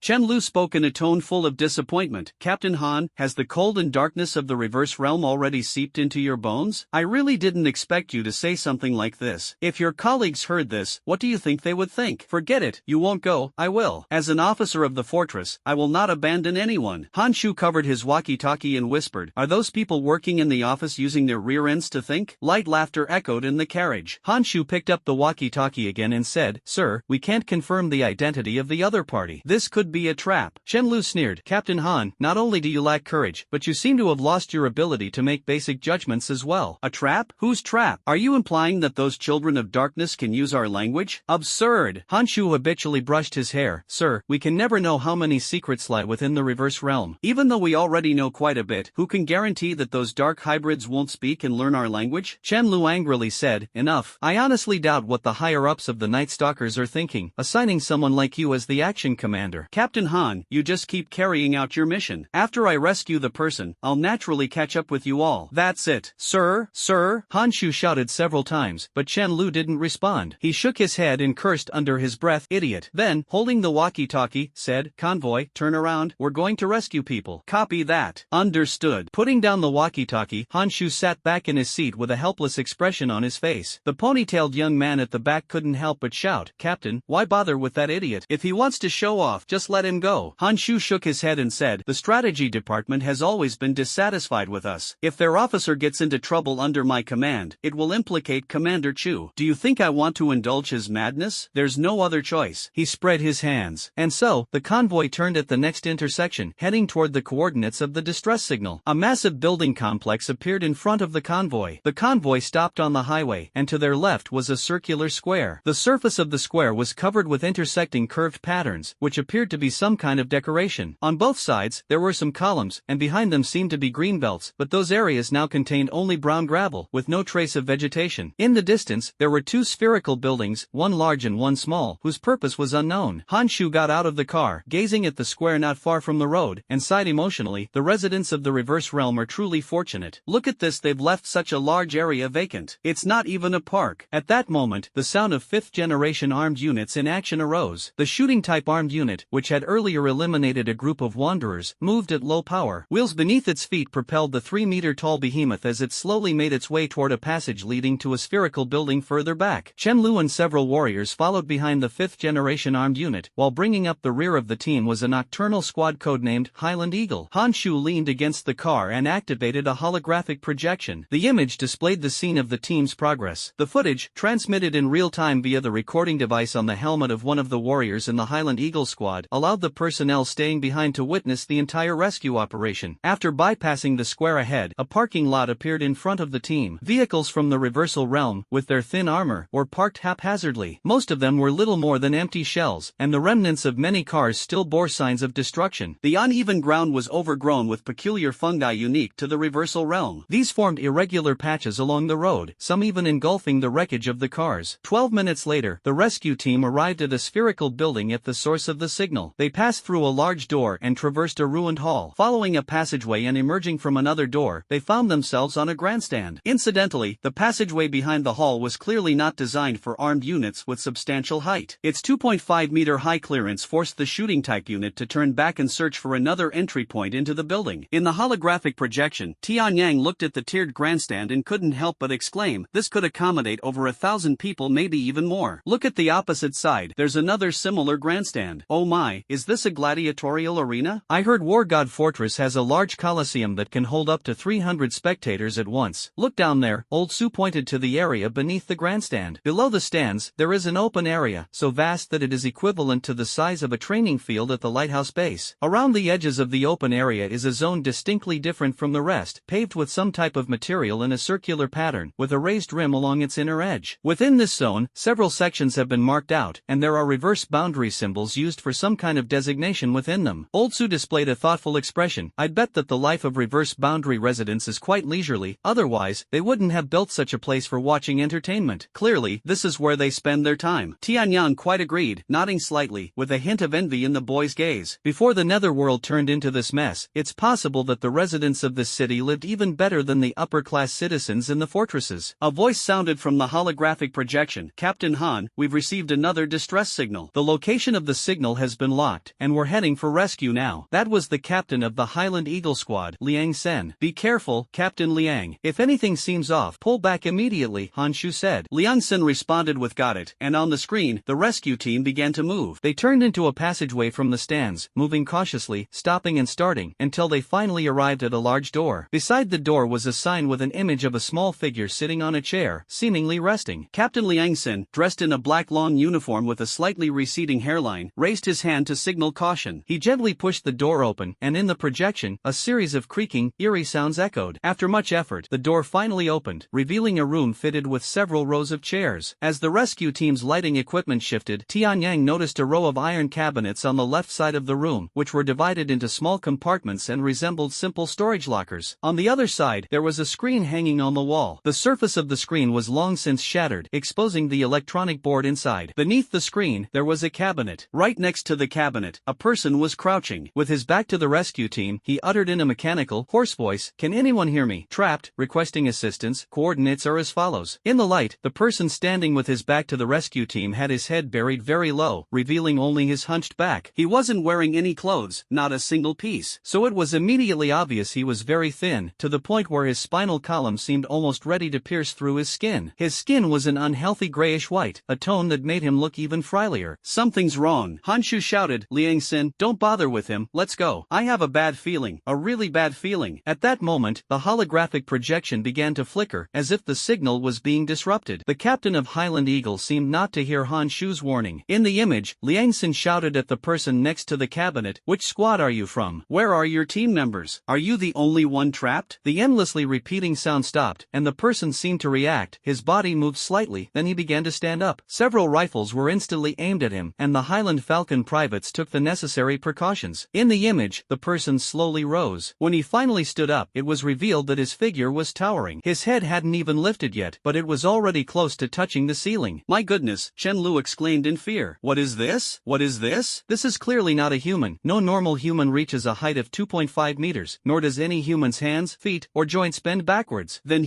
oh no, it turned around, and only then did people catch sight of its head, if that thing resembling a horn could even be called a head. Screech! Its thoracic cavity suddenly split open with a seam that extended to its abdomen, followed by a violent opening from its chest to its lower belly. Beneath the exposed flesh, visible were the white bones serving as structural support. Deep within its body were various indescribable bizarre organs, and on the surface of one of these organs, a human face protruded. As for the opened body cavity, it looked exactly like the mouth of a demon. Can anyone hear me? Trapped, requesting support. Coordinates as follows. The same words were amplified hundreds of times and emitted from the human face on the demon's mouth. In an instant, the holographic projection experienced severe interference, with image transmission delayed by a full 5 seconds. When the signal resumed, the image showed an unprecedented dark creature being forced to retreat repeatedly under the barrage of 7 or 8 rifles, with large blooms of blood bursting out from its body. Finally, Liang Sen stepped forward. As a war god profession holder, he struck the creature with his sword, splitting it in two. From the broken body rolled out an organ resembling a heart, emitting a faint yellow glow, a clear indication that it was the monster's will prison. opening. Liang Xin thrust his sword down, shattering the will prison. Initially, the body on the ground, divided into two sections, continued to twitch. However, the moment the prison broke, the movement ceased, and the corpse rapidly dissolved. A moment later, it had already turned into a pile of decaying matter. Han Shu shook his head. Liang Xin, come back quickly. This time Liang Xin heard it. At his command, the team withdrew. But when the scene shifted, Han Shu suddenly jumped up, all because there was a shadow swaying at the end of the building's passage. Wanderers! Those cursed beings staggered out from both sides of the T-shaped passageway. On the screen, those grotesque figures were growing larger. As if the troubles of Liang Xin and the others weren't enough already, at this moment, a ventilation opening at the front of the passageway, its barrier suddenly fell off, and a wanderer slid out from inside, landing heavily on the ground. Before it could even get up, one after another, wanderers slid down from the ventilation opening. They rose from the ground and stumbled forward. Uttering meaningless cries, they stretched their twisted and bizarre limbs toward the camera. Liang Xin shouted, retreat, quickly retreat into the room. The number of wanderers wasn't small, but it wasn't enough to outmatch a team of night strikers. However, considering Chen Lu's safety, Liang Xin dared not take the risk. Helplessly, they had to retreat into the room to hold their ground and wait for rescue. Damn it, I knew this would happen. Han Shu roared, Night Striker team, move out. Tian Yang also wanted to follow, but Han Shu pointed at him and said, you stay here. Then he turned to the captain of the Grey Dove squad, a bald-headed woman. Lita, I'll leave this side to your command. After speaking, he hurriedly led his team towards the spherical building. Tian Yang could vaguely hear Han Shu instructing someone to contact the 5th-generation armed unit. With the firepower of that weapon, it wouldn't be difficult to blast out an escape route for the Highland Eagle. After the Raven squad departed, the bald-headed woman temporarily in charge shouted in an astonishingly loud voice that did not match her physique, everyone, listen up. Fall back to the square. Recovery teams and medical teams, to the center. Other squads, assume defensive formations. Move immediately. The convoy promptly moved as instructed by Captain Lita. The recovery and medical teams' vehicles stationed themselves in the center of the square, while several Night Walker squads' combat vehicles formed a defensive formation to protect the non-combat personnel. Next came the setup of defensive lines and the arrangement of temporary cover. Even the 5th-generation heavy-duty stereoscopic weapons system brought by Chen Lu took its position at the center of the formation, with all heavy firepower on standby, ready for combat. Such caution is not without reason. Who could have expected that among the dark folk there would be such a monster, a creature that, despite being biological, could emit a distress signal receivable by electronic devices? Thus, this trap was set. As for the human language, it is evidently related to that human face. Judging from past experiences, this trap might not be so simple. Moreover, being in a hostile environment, it's always better to stay vigilant. Feeling later that it was unnecessary is still better than being caught off guard. Facts proved that Captain Rita's concerns were justified. Not long after the Raven squad had left, a red signal flare suddenly shot up into the sky from the dimly lit road ahead of the square. It was an alarm from the team members at the warning line, signaling the discovery of enemy traces. Mad dogs. It's a pack of dogs, numbering at least around 100. At the same time, everyone's communication channel echoed with the breathless shouting of the lookout. The bald-headed lady immediately shouted, Energy heavy artillery is on standby. War God class form the vanguard team. Other classes and soldiers provide remote support. Tian Yang instantly rushed to the forefront of the formation, joining 7 or 8 War God class ascenders to form a vanguard defense line. The boy's left eye glowed red. This was a sign that the tactical eye's infrared vision mode had been activated. Tian Yang looked towards the direction where the red signal flare ignited, drawing his visual range closer. Suddenly, a figure that should only exist in nightmares appeared in Tian Yang's field of vision. Upon witnessing that demonic figure, Tian Yang felt a sudden spasm in his stomach, the nausea nearly causing him to vomit everything he had eaten. Mad dogs, creatures that fuse human and dog elements into one monstrous entity. Those sharply pointed ears standing tall, bloodthirsty red eyes gleaming, a face resembling a human but with a protruding snout. Just a glance would be enough to make one shiver and scream. Its hairless, almost smooth body moved like a dog, using both hands and feet to sprint across the ground. The rabid dogs are gaunt in shape, with male dogs having claws bent like hooks, while the ribs of female dogs protrude from their sides, merging under their bellies to support a tumor-like mass. According to documented records, when a female dog charges into a crowd, the tumor swells and explodes, spraying the highly toxic substance inside outward under high pressure. This is an indiscriminate, large-scale weapon of destruction, and it is the origin of the rabid dog's name. Watching the pack of dogs approaching the defense line through the electronic eye, Tian Yang recalled what Lao Su had said before. If the Dark Dwellers are transformed from the original inhabitants of the reverse world, then this form of life is it evolution or regression? What happened in the reverse realm that caused the original life to turn into the monsters they are today? The battle was initiated by a 5th-generation general-purpose heavy armor unit. The pilot boldly launched a heavy rocket into the densest area of the Hound Pack, creating a bright orange fireball. A fierce fierce heat wave surged through the air. Even at over 300 meters away, Tianyang still felt as if his hair might catch fire. A burst of cheers erupted within the convoy's defenses. It must be said, the power of this shell was truly exhilarating. Two-thirds of the pack of dogs were instantly wiped out, and the remaining mad dogs staggered unsteadily under the impact of the explosion. After a while, they resumed their charge, only to be greeted by the heavy machine guns. Two heavy machine guns mounted on mechanical arms behind the fully equipped weapon system were raised, their barrels aimed at the frenzied dogs before roaring intensely. Shell casings the size of a child's fist kept falling to the ground one after another, clinking and clanging. The dense sounds of impact echoed in everyone's ears. Once the mad dogs charging forward are hit, their bodies explode entirely. Even if the cage of wool miraculously remains intact, their decayed bodies can only twitch helplessly on the ground, posing no threat to the defensive line. As a result, this pack of mad dogs was completely wiped out in less than 2 minutes under the firepower of the 5th-generation weaponry. "That's incredible," said the girl with slightly rounded cheeks, soft features, and a hint of youthful innocence still lingering. She was a newcomer to the Grey Dove Squad and had only participated in 2 missions so far. Beside her, the bald-headed woman Rita looked on calmly and glanced at the 5th-generation weaponry. 2 minutes, roughly 2,000 contribution points worth of ammunition consumed. If they couldn't even take down a pack of dogs, the entire weapons research lab might as well resign collectively in disgrace. The new girl stuck out her tongue, unable to believe that with just a blink of an eye, she had spent 2,000 contribution points. From her 2 completed missions, she had only earned a total of 800 contribution points. The machine gun stopped roaring, but people still couldn't relax, as ominous shadows emerged ahead. Then, from the left and right sides, packs of dogs appeared as well. Still consisting of about 100 dogs per pack, there were 4 to 5 packs rushing in from different directions. This time the pack of beasts wised up. Those monsters spread out, advancing in an echelon formation like a grey torrent surging toward the defensive line. Lita's voice rang out from everyone's communicator. "Gen 5 units, attack head-on. Everyone else, deal with the packs on the flanks. Gunners, get ready, try to aim the star element shells at the densest areas. We're far from completing the mission, so don't waste all your ammo here." The star element energy heavy cannons on several Falcon combat vehicles, under the gunners' operation, pointed in different directions, striving to expand the fire coverage as much as possible. As the heavy machine guns of the Gen 5 units roared once again, the energy heavy cannons emitted a charging hum. Then, a blue sphere of light streaked across the battlefield like a meteor, landing amidst the pack of beasts. The sphere of light exploded, generating ripples that spread outward like flowing water. As these ripple-like waves swept past, the rampaging mad dogs suddenly froze in motion. Then their bodies fell apart, disintegrating along with the wool cages inside them, into evenly sized particles about a centimeter in length and width. Moments later, the soldiers with rifles, as well as other Transcendents adept at ranged attacks, also joined the fray. At this point, in front of the defensive line, a dense and magnificent web of firepower woven from guns and abilities blocked most of the mad dogs. The occasional ones that slipped through were left for the Transcendents, including Tianyang, to deal with. With the particle blade in hand, Tianyang slightly lowered his center of gravity, focusing tensely on the front. Suddenly, a shadow burst out from the firepower net. It was a male dog, charging straight toward Tianyang. The teenager could see the human-like head and the blood-red eyes overflowing with madness. The rabid dog leaped up, lunging at the teenager from above. Tianyang's mind went blank, his body driven by instinct as he rolled under the mad dog. The particle battle sword swept out a pitch-black blade flash, slicing off most of the mad dog's limbs. Yet, the monster on the ground continued to bite wildly. Then, with its severed limbs scraping against the ground, it began crawling toward Tianyang. A bright, snow-white longsword pierced downward, directly into the top of the mad dog's head, emerging through its jaw. With another twist, the red glow in the mad dog's eyes began to fade. One foot stepped on the corpse of a dog, and the owner of the longsword pulled out the weapon, pointed at his own head, and said, "The cage for these things is beneath the skull. Either chop the head off or pierce directly through the cage." "Got it?" Tianyang nodded. "Thank you for the lesson." The battle was intense but brief. 5 minutes later, it was nearing its end. Just as victory seemed within human grasp, screams and wails suddenly erupted from the square behind them. Tianyang had just decapitated a rabid dog when he glanced back amidst his hurried movements. In the square behind the defensive line, rabid dogs had appeared. One of them, a mother dog, detonated a meat tumor under her ribs, blowing herself apart while splattering toxic fluid onto several recovery team members. The venom was clearly corrosive, and the team members' protective suits were quickly eroded. Meanwhile, several male dogs charged into the crowd, biting anyone they encountered, leaving the recovery team and medical team in total chaos. A familiar figure appeared in Tianyang's sight. It was Sun, running toward the defensive line, but she was knocked over by a panicked man behind her. The worst part was that a male dog, its mouth drooling revoltingly, was rushing toward Sun from behind. A faint glow drifted down from between the strands of hair, and the scene in Tianyang's eyes transformed into a stream of flowing light and shadow. The figures of Sun and the mad dog rapidly expanded in his view. Finally, Tianyang saw himself in the girl's helmet visor, enveloped in a hazy silver radiance, wielding a particle warblade transformed into a cascade of black light that slashed down upon the male dog. The rabid dog's hard skull was completely unable to resist the slicing of the blade. Its head, along with the front half of its body, was cleaved in two by Tianyang's strike. The dog's body, still faintly connected, resembled a massive blooming red flower as it fell limply to the ground. The gushing fountain of blood quietly flowed past the boy's feet. Tianyang turned around and pulled Sun up. "Are you all right?" Sun shook her head. Tianyang pointed toward the direction of the front line. "Hurry over there." Then, he raised his blade and charged toward the next target. This scene was observed by the bald-headed woman in charge of commanding the operation. "Does the War God class have such speed?" Rita's eyes flashed with surprise, then she shouted, "These bastards are attacking in an organized manner. There must be a leader among the pack of dogs. Someone find it." As soon as she finished speaking, an ascender of the hunter class called out, "Commander, 1 o'clock direction, 800 meters away." The bald-headed woman grabbed a telescope and looked in the direction indicated by the hunter. A demon appeared in her field of vision. It was a larger and mutated mad dog. It looked as if a male dog and a female dog had been stitched together. For example, its head is half male and half female. It has 2 front limbs, 4 hind limbs, dark red skin, and on both sides of its body, grayish-white ribs protrude to form armor. Its arched back is covered with 3 clusters of short, dark bone spines. Rita would bet they are definitely not decorative. Through the telescope, the mouth of this large dog opens and closes, seemingly roaring, after which several male dogs around it trot away, as if to carry out the leader's orders. Putting down the telescope, Rita gritted her teeth. "5th-generation weaponry. Fire a shot in that direction for me." "Yes, ma'am." Inside the fully enclosed armed cockpit, the pilot was using the program's assistance to track the figure of the mad dog leader. When that devilish figure appeared on the screen, the pilot couldn't help but gasp. Even though it was just an image, the aura of malevolence seemed to leap out at him. Heaven knows what might have happened in the reverse realm to create these nightmares seemingly crawling out of the abyss. Locking onto the demon hound, the pilot pressed the fire button. In the distance, the demon hound, which was issuing a new command in uneven syllables, suddenly perked up its pointed ears. Then that grotesque, distorted face turned toward the human defensive line, and amidst the dim light, a burst of flames flickered to life, followed by a deep howl reverberating across the battlefield. Almost at the moment the flames came into view, the demon dog turned around and leapt away from its original spot, roaring repeatedly as it sprinted frantically. A dozen mad dogs began sprinting in the opposite direction of the demon dog, rushing toward the flames, crossing the battlefield and abruptly leaping into them. Shells exploded. Bright orange flames instantly engulfed those mad dogs. The fire and shockwaves swept outward, sending the sprinting demon dog flying. A somewhat paler yet still scorching flame engulfed it, but the hellhound quickly lunged out of the flames, rolling swiftly on the ground a few times to smother the lingering fire. Although wisps of smoke rose from its body, and it suffered burns in several areas, such injuries were insignificant to it. "Damn it!" The bald-headed woman, who observed the outcome through her binoculars, nearly smashed them in frustration. The shell fired earlier had been intercepted and detonated prematurely by the rabid hound before reaching its intended location, allowing the hellhound to escape from the most destructive core of the explosion. The shockwave and flames from the outside caused almost negligible damage to it. "That thing is surprisingly alert and cunning." Lita contacted the pilot again. "Do you have any other weapons over there?" The pilot replied with a wry smile, "Commander, heavy equipment isn't suited for precision strikes. This task should be left to the sharpshooter type instead." Lita glanced in the direction of the spherical building. "If the shooter type were here, would I need to be this troubled?" "Forget it," she shouted loudly. "Isn't there a rank 3 hunter here?" In the hunter hierarchy, rank 3 is a sniper master and possesses the skills the commander needs right now. Unfortunately, most of the hunters here are rank 1 and rank 2. "Zhou Wang, what's the maximum range of your elemental spear?" When no one answered, the bald-headed woman had no choice but to look at the firepower expert in her squad. The arrogant young man who had intentions towards Sun back at the base was now completely subdued. "Leader, even if my elemental spear can be thrown farther, it can't hit anything 800 meters away. Besides, you need precision strikes." Lita cradled her bald head. "Are we really just going to stay here passively and drag this out? I can't accept this. Wait, maybe we need an assassin." Lita picked up the communicator, tuned it to a corresponding private channel. "Tianyang, your name is Tianyang, right? I'm the commander. I need you to do something." Tianyang's response quickly came through the communicator. "Understood. What is it?" Tianyang lay on the ground, surrounded by a surface covered in hard gravel, which made lying there quite uncomfortable. But for an explorer in the reverse world, comfort is a privilege only the dead can enjoy. Tianyang wasn't ready to die so soon, so he didn't mind the feeling of gravel pressing against his chest. After confirming there were no traces of mad dogs ahead, he moved like a ghost, silently sneaking between cover such as trees, car wrecks, and streetlights. The Avenger class, a level 1 assassin, this brand new class. Not to mention Sky Fortress. Even those super fortress cities like Radiant Fortress wouldn't have detailed information about it. Therefore, the characteristics and tendencies of each class and level had to be experienced and understood by Tianyang himself. Now Tianyang feels that the assassin profession must possess abilities in speed and stealth. Otherwise, it would be impossible for him to bypass most of the main battlefield, quietly advancing toward his target under the sporadic scrutiny of a few mad dogs on the edges of the battlefield. Lita assigned him an almost crazy mission: assassinate the mad dog leader. The commander promised that if he could complete this task, he would earn 500 contribution points. Tianyang agreed, partly due to a soldier's instinct and partly because he wanted to test the capabilities of his profession. When acting alone, one can be more unrestrained and precise in control. Moreover, although Rita's task is crazy, it is thoroughly prepared. One of the preparations was spraying some refined mist extracted from the bodily fluids of several darkfolk onto Tianyang. That smell was so overpowering that just one whiff nearly suffocated Tianyang. However, the spray's effect was evident. It tricked the keen sense of smell of the mad dogs. Several times, those monsters passed not far from Tianyang, yet mistook him for one of their own kind or another dark citizen. Thus, Tianyang advanced silently, almost instinctively, making his movements blend seamlessly with the surrounding environment. Moments later, he saw the Hellhound. Although the commander had described it to him, seeing this wicked creature in person still made Tianyang feel sick to his stomach. The reverse realm truly a terrifying place, Tianyang affirmed once again in his heart. The young man did not hurry to act. Around the Hellhound, there were over a dozen rabid dogs moving about. Acting rashly could not only lead to mission failure but also cost him his life. Moreover, the cages holding the other rabid dogs were located under their skulls. However, Tianyang wasn't sure if the Hellhound shared the same trait. Fixing his gaze on the sinister figure, Tianyang observed it carefully, hoping to pinpoint its weaknesses. When his eyes fell upon the abdomen of the Hellhound, protected by its ribcage, the young man suddenly felt a sense of perception. In his view, the ribs and belly of the Hellhound seemed to fade, revealing a placenta-like organ that was emitting a faint yellow light. Willpower cage. Tianyang came back to his senses, and what he saw was still ribs and belly. But he was certain that the dog demon's willpower cage was inside its belly. The young man tried hard to recall the previous scene, calculating the location of the cage and continuously simulating the attack process in his mind. Time passed bit by bit. At this moment, the dog demon glanced toward the defensive line and let out a long screech. All the mad dogs around, upon hearing the cry, dashed forward. This was the signal for a full assault. Under the waves of attacks from the dog pack, the convoy's defensive line was finally reaching its limit. The dog demon naturally wouldn't let this opportunity slip by, sending all the mad dogs it could muster onto the battlefield. As for it, it cunningly stayed far in the rear, but it didn't expect that the rear might not be safe. After the guards left, Tianyang knew his chance had come. The young man held nothing back, and the activity of his star essence reached its peak in an instant. A faint glow scattered spontaneously, his silvery gray hair slightly lifted, and Tianyang vanished from where he stood. The Hellhound seemed to sense something, not wasting a moment to look back. It suddenly curled its body, while the ribs on both sides of its abdomen spread outward, as if to shield itself and brace for the impending attack. However, just as this tactic surfaced in its mind, a pitch-black war blade pierced out from the void, precisely threading through the two ribs and tearing through the tough abdominal skin. It penetrated deep within, impaling the organ that resembled a placenta. The Hellhound's abdomen abruptly radiated a brilliant yellow light, which quickly faded. After curling its body once more, it ceased moving altogether. Soon, its flesh rapidly decayed, leaving only the ribs and two eyeballs preserved. Other things, including the cage of will, all turned into a pool of black mud. Only at this moment did Tianyang's figure appear in the air, transitioning from illusion to reality. P.S. It's really inconvenient that reward information doesn't show up now. Thanks to the brothers who rewarded yesterday, and thank you all for your support. By the way, please vote for recommendations, add to favorites. Let's go, we go, we go. Sublimation progress, 28%. Tianyang sat by the corpse of the demon hound, feeling weak and limp after killing his target. This was the result of tension being released, coupled with excessive depletion of star energy and physical stamina. Through this battle, Tianyang had gained some understanding of the assassin class. He even thought about making a summary, but now was not the right time. However, after killing the dog demon, the ascension progress improved slightly, but only by 4 percentage points, which left him somewhat puzzled. You should know that when he killed Shinwu, he gained a whole 10 percentage points of ascension progress. Yet now, after killing a dog demon, it only increased by 4 percentage points. Could it be that Shinwu is more formidable than the dog demon? Absolutely not. This might be because of the ascension mechanism inherent in the Avenger class. Previously, Tianyang had a vague suspicion, and now, through the Hellhound, his idea has been further confirmed. The class he awakened should have an ascension mechanism related to revenge. Only then does it make sense. After sharing the good news of completing the mission with the commander, Tianyang stood up, took out a set of material recovery tools from his portable toolkit, and collected dissected the hellhound's 2 eyeballs. The bodies of the dark people rapidly decay after death, but certain parts or organs are preserved. These preserved items possess special functions. According to the fortress regulations, the ascenders who eliminate the dark people have ownership of these remnants. They can choose to use them personally or exchange them at the fortress for contribution points. After recovering the hellhound's eyeball, the communicator transmitted the commander's voice, Tianyang, immediately retreat along the established route. Without a leader to command them, the pack has been repelled. Be careful not to run into stragglers. I've arranged personnel along the retreat route to assist you. Hurry back. Understood, Commander. I'm heading back now. Ending the communication, Tianyang left the spot and retreated along the route designated by Lita. Before long, he could already see the lights of the distant defensive line. At that moment, a pack of mad dogs suddenly emerged from the grass. 17 or 18 human-faced monsters spread out and surrounded Tianyang. Tianyang secretly lamented his misfortune, drew his particle battle blade, and prepared for combat. At this moment, arrows formed by star essence streaked through the air, piercing several rabid dogs like bolts of lightning. The formation of the rabid dogs immediately broke, and Tianyang seized the opportunity to break through. Just after escaping the encirclement, furious roars sounded from behind. Apart from 2 creatures immobilized with their bodies riddled by star essence arrows, the remaining ones continued chasing Tianyang relentlessly. The young man raised the assault rifle, turned back, and fired several shots, forcing back the 2 rabid dogs closest behind him. At that moment, he heard a startled cry, followed by a dazzling flash at the corner of his eye. Turning his head, he saw a gray-white elemental spear shooting straight toward him. Tianyang didn't have time to think, stopping abruptly and shifting sideways. The spear nearly grazed the tip of his nose as it swept past. It hit the ground, creating a small-scale elemental storm. The fierce wind rushed against him, tugging at Tianyang's figure. Only after retreating several meters did he finally stabilize himself. Next, a Falcon combat vehicle drove up from the front. The muzzle of the energy-heavy cannon on the vehicle lit up, and a singular star core projectile annihilated the remaining rabid dogs completely. Apologies. Someone jumped down from the rooftop of the vehicle. Under the combat vehicle's headlights, Zhou Wang's face carried a thoroughly insincere smile. My hand slipped just now. Fortunately, it didn't harm you. You don't mind, do you? Slipped? Tianyang wasn't foolish enough to believe this excuse. Staring at that grinning face, God knows how much he wanted to thrust the particle warblade into Zhou Wang's body. This guy had clearly done it on purpose earlier, even though a single elemental spear might not take his life. But there was still a pack of rabid hounds chasing behind. If Tianyang were affected by the elemental spear, those rabid hounds at the back would have a good chance of taking his life. Come on, why are you looking at me like that? I already apologized. Besides, it wasn't intentional. Do you think I'd harm my own comrade? That would be a serious crime. Zhou Wang's tone was full of grievance, though a mischievous glint flickered in his eyes. From the car door, another member of the Grey Dove squad stepped out. Exactly, Tianyang. Zhou Wang wouldn't do something like that. I can assure you, this is all just a misunderstanding. Misunderstanding, absolutely a misunderstanding. Zhou Wang walked over and warmly patted Tianyang's shoulder. Once we get back, I'll treat you to a drink as an apology. What happened? At this moment, Lita also came over. After all, Tianyang was part of the Raven squad, and if anything happened to him, the bald woman was worried it would be difficult to explain to Han Shu. Unexpectedly, as soon as she arrived, she sensed that the atmosphere was somewhat off. Tianyang said nothing, gave Zhou Wang a deep look, and lightly brushed off the hand resting on his shoulder. With a stern expression, he walked past Lita and headed straight towards the plaza. Zhou Wang briefly explained what had happened earlier, emphasizing that it was a misunderstanding. Then he shook his head and said, Captain, I mean, these youngsters nowadays, each of them has such a big temper. I've already apologized, yet he still gives me attitude. Really ungrateful. Lita looked at him and said flatly, getting shotted out of nowhere would upset anyone. Zhou Wang, was it truly unintentional? Zhou Wang let out a laugh and said, what, you think I did it on purpose? Captain, you don't suspect me, do you? I don't have any grudge against that kid, so why would I go after him? Lita nodded. That's good then. The temporary commander turned around to leave but then turned back and said, this time, I'll take it as unintentional. Don't let it happen again. Zhou Wang's entire body tensed up, then slowly relaxed. When Tianyang returned to the square, he found that Han Shu and the others had already come back. As soon as the rugged man saw him, he immediately waved for him to come over. As soon as he got close, Han Shu slapped Tianyang on the head. Damn it, where have you been? I told you to stay here, not to wander around. Cough. Luckily, the bald lady arrived just in time. Captain Han, I was the one who sent Tianyang on the mission. If you're going to blame someone, blame me. Unexpectedly, Han Shu slapped him again. You fool. You just do whatever people tell you. If anything happens to you, how am I supposed to explain it to your family? Only then did Lita understand why Han Shu hadn't brought Tianyang along for the rescue mission. It turned out this kid had someone looking out for him. Although Tianyang got slapped twice by this guy, he could feel the rugged man's genuine concern for him. smiled and said, I can take care of myself, and besides, I even killed a rabid dog leader. Oh, feeling mighty, huh? Han Shu wanted to slap him again but ultimately held back. Instead, he gave the boy a shove with a grumpy tone. Hurry up and go to the medical team for a checkup. Even though I only gave you one lesson, you're still half a student of mine. Don't embarrass me by dying inexplicably. Tianyang originally wanted to say he didn't need a checkup, but Han Shu's eyes widened, giving him a look that clearly said, if you don't go, I'll beat you. With no choice, the boy could only chuckle awkwardly twice and leave the spot. Lita walked up to the man and whispered, what's the background of this child? He's not in the war god class, is he? Han Shu glanced at her. Don't meddle in his affairs, and don't spread it around. The bald lady frowned. Why? The rugged man silently pointed upward. Lita responded, got it. Han Shu sneered, you don't understand a thing. Wham! Lita kicked him on the butt, knocking him flat on his face. Lighthouse Base, Nightwalker Headquarters Office. On a screen, Zhou Wang's arrogant face was frozen in frame. This was the footage transmitted back via Tianyang's electronic eye. Over the past half hour, the entire process of the young man participating in the defense line had been faithfully presented on the screen. Ling Feng sat in a chair, spinning an electronic pen in his hand. The adjutant next to him knew that Ling Feng would perform this action whenever he was pondering. The pen finally stopped, and Ling Feng turned off the screen. Adjutant Lin Yangkai said, should we inform Han Shu to kick this Zhou Wang out? It seems he already harbors resentment against Tianyang and might act against him in upcoming operations. No need, Ling Feng said nonchalantly. A person who hasn't undergone trials is destined to struggle in achieving greatness. This is precisely why I let him directly participate in missions instead of dumping him into a training camp. He must continually prove himself through his own actions to justify being worth the investment. If he can't handle a clown like Zhou Wang, then it just shows his potential is only so limited. Lin Yang chuckled. Ling Feng looked at him curiously. What are you laughing at? Lin Yang said, it's been a long time since I've seen you hold such high expectations for a young man. Ling Feng took off his glasses. Did I make it that obvious? Lin Yang laughed but then said, however, you put him in Han Shu's team. Before long, others might start getting suspicious. Judging from how Tianyang took down that demon hound earlier, his abilities are far from what you'd expect for a war god rank. Ling Feng nodded in agreement, indeed very different. He's only rank 1 but has already displayed speed that rivals the hunter rank. Furthermore, he was able to execute a one-hit kill targeting the demon hound's weak spots. I don't think he has similar experience. This could be an ability associated with the assassin rank. With a few more battles like those, even a blind person could see that he is definitely not a battle god class. But does it matter? Lin Yang seemed to have figured out a key point. If you put it that way, it seems the city lord is already aware of this matter. You guessed right. Since the city lord knows, it's much easier for us to lock down the information. In fact, there's no need to keep the new class secret for too long. Just give it some time for Tianyang to establish a deep enough connection with the Nightwalker. By the time it's announced, we won't have to worry about other regiments trying to poach him. Ling Feng smiled slightly, then said solemnly, compared to that, the incident at yesterday's military conference, where the commander and Minister Wade had a falling out, concerns me more. Lin Yang couldn't help but rub his face with his hand. I was wondering why the strategy department suddenly sent a high-ranking official to the reversal realm. Turns out it's to cut down on resources allocated to sublimators. It seems Minister Wade is still holding a grudge over what happened with his son years ago. Ling Feng leaned back slightly. In recent years, people's envy toward the resources and privileges held by sublimators has reached an unbearable level. Minister Wade's actions at this time actually have a good chance of success. However, now that Tianyang has appeared, he very likely will become a major obstacle to Minister Wade's reforms. As long as Tianyang can prove that the Avenger rank has a deterrent effect on a hostile fortress, Minister Wade's plan will be difficult to implement. Lin Yang let out a sigh. If our battlefield were only within the reversal realm, life would become so much simpler. Ling Feng put his glasses back on, the reflection on the lenses obscuring his eyes, but at the same time, it's much more boring, isn't it? Lin Yang muttered softly, at my age, being ordinary is far happier than being interesting. In the battlefield medical vehicle, Tianyang sat quietly in the corner, waiting for his examination. Like a small mobile medical clinic, the vehicle is equipped with an independent generator unit, ensuring that there will be no interruptions in power supply during the treatment of patients. This medical vehicle is equipped with an operating room, an intensive care unit, and a temporary shelter ward. Coupled with a highly trained medical team, it greatly increases the survival rate of reverse realm explorers. However, small-scale missions cannot afford to have a medical team. Such luxury configurations are reserved for significant operations like recovering star columns. Not long after, it was Tianyang's turn. As the young man was about to enter the examination room, he happened to encounter a high-ranking official from the strategic department with a sterilized bandage wrapped around his head. Shenlu's advocacy for this rescue operation was initially intended to further tarnish the Transcender's reputation, but unexpectedly, it ended up being a slap in the face from the Dark Civilians. At this this moment, there was no trace of the arrogant demeanor he displayed during their first meeting. His face was grim. Tianyang nodded slightly in greeting, but Chen Lu paid no attention. The boy stepped into the examination room and was slightly taken aback. The person in charge of the examination was Sun. A girl with a delicate and stunning appearance, though not yet fully grown, slightly curved her beautifully shaped lips into a friendly smile upon seeing Tianyang. "You don't seem like you're injured," Sen remarked, though she still patted the snow-white examination bed, gesturing for Tianyang to lie down. Tianyang took off his uniform and lay on the bed wearing only his armor. He said helplessly, "I think so too, but the captain insisted that I come. Captain Han seems to care about you all." Sun pulled down a piece of medical diagnostic equipment and just approached Tianyang when her adorable nose wrinkled slightly. "Did you step on something?" Tianyang remembered that he still had the black citizen's tempered bodily fluid sprayed on him and said awkwardly, "How about I come back later?" Sun extended her slender but soft hand, gently pressing him down. "Since you're already here, don't waste time." She activated the instrument and began the examination. Lying on the bed, gazing at Sun's sweet and lovely face, Tianyang could even see the fine hairs illuminated by the light beneath her earlobe.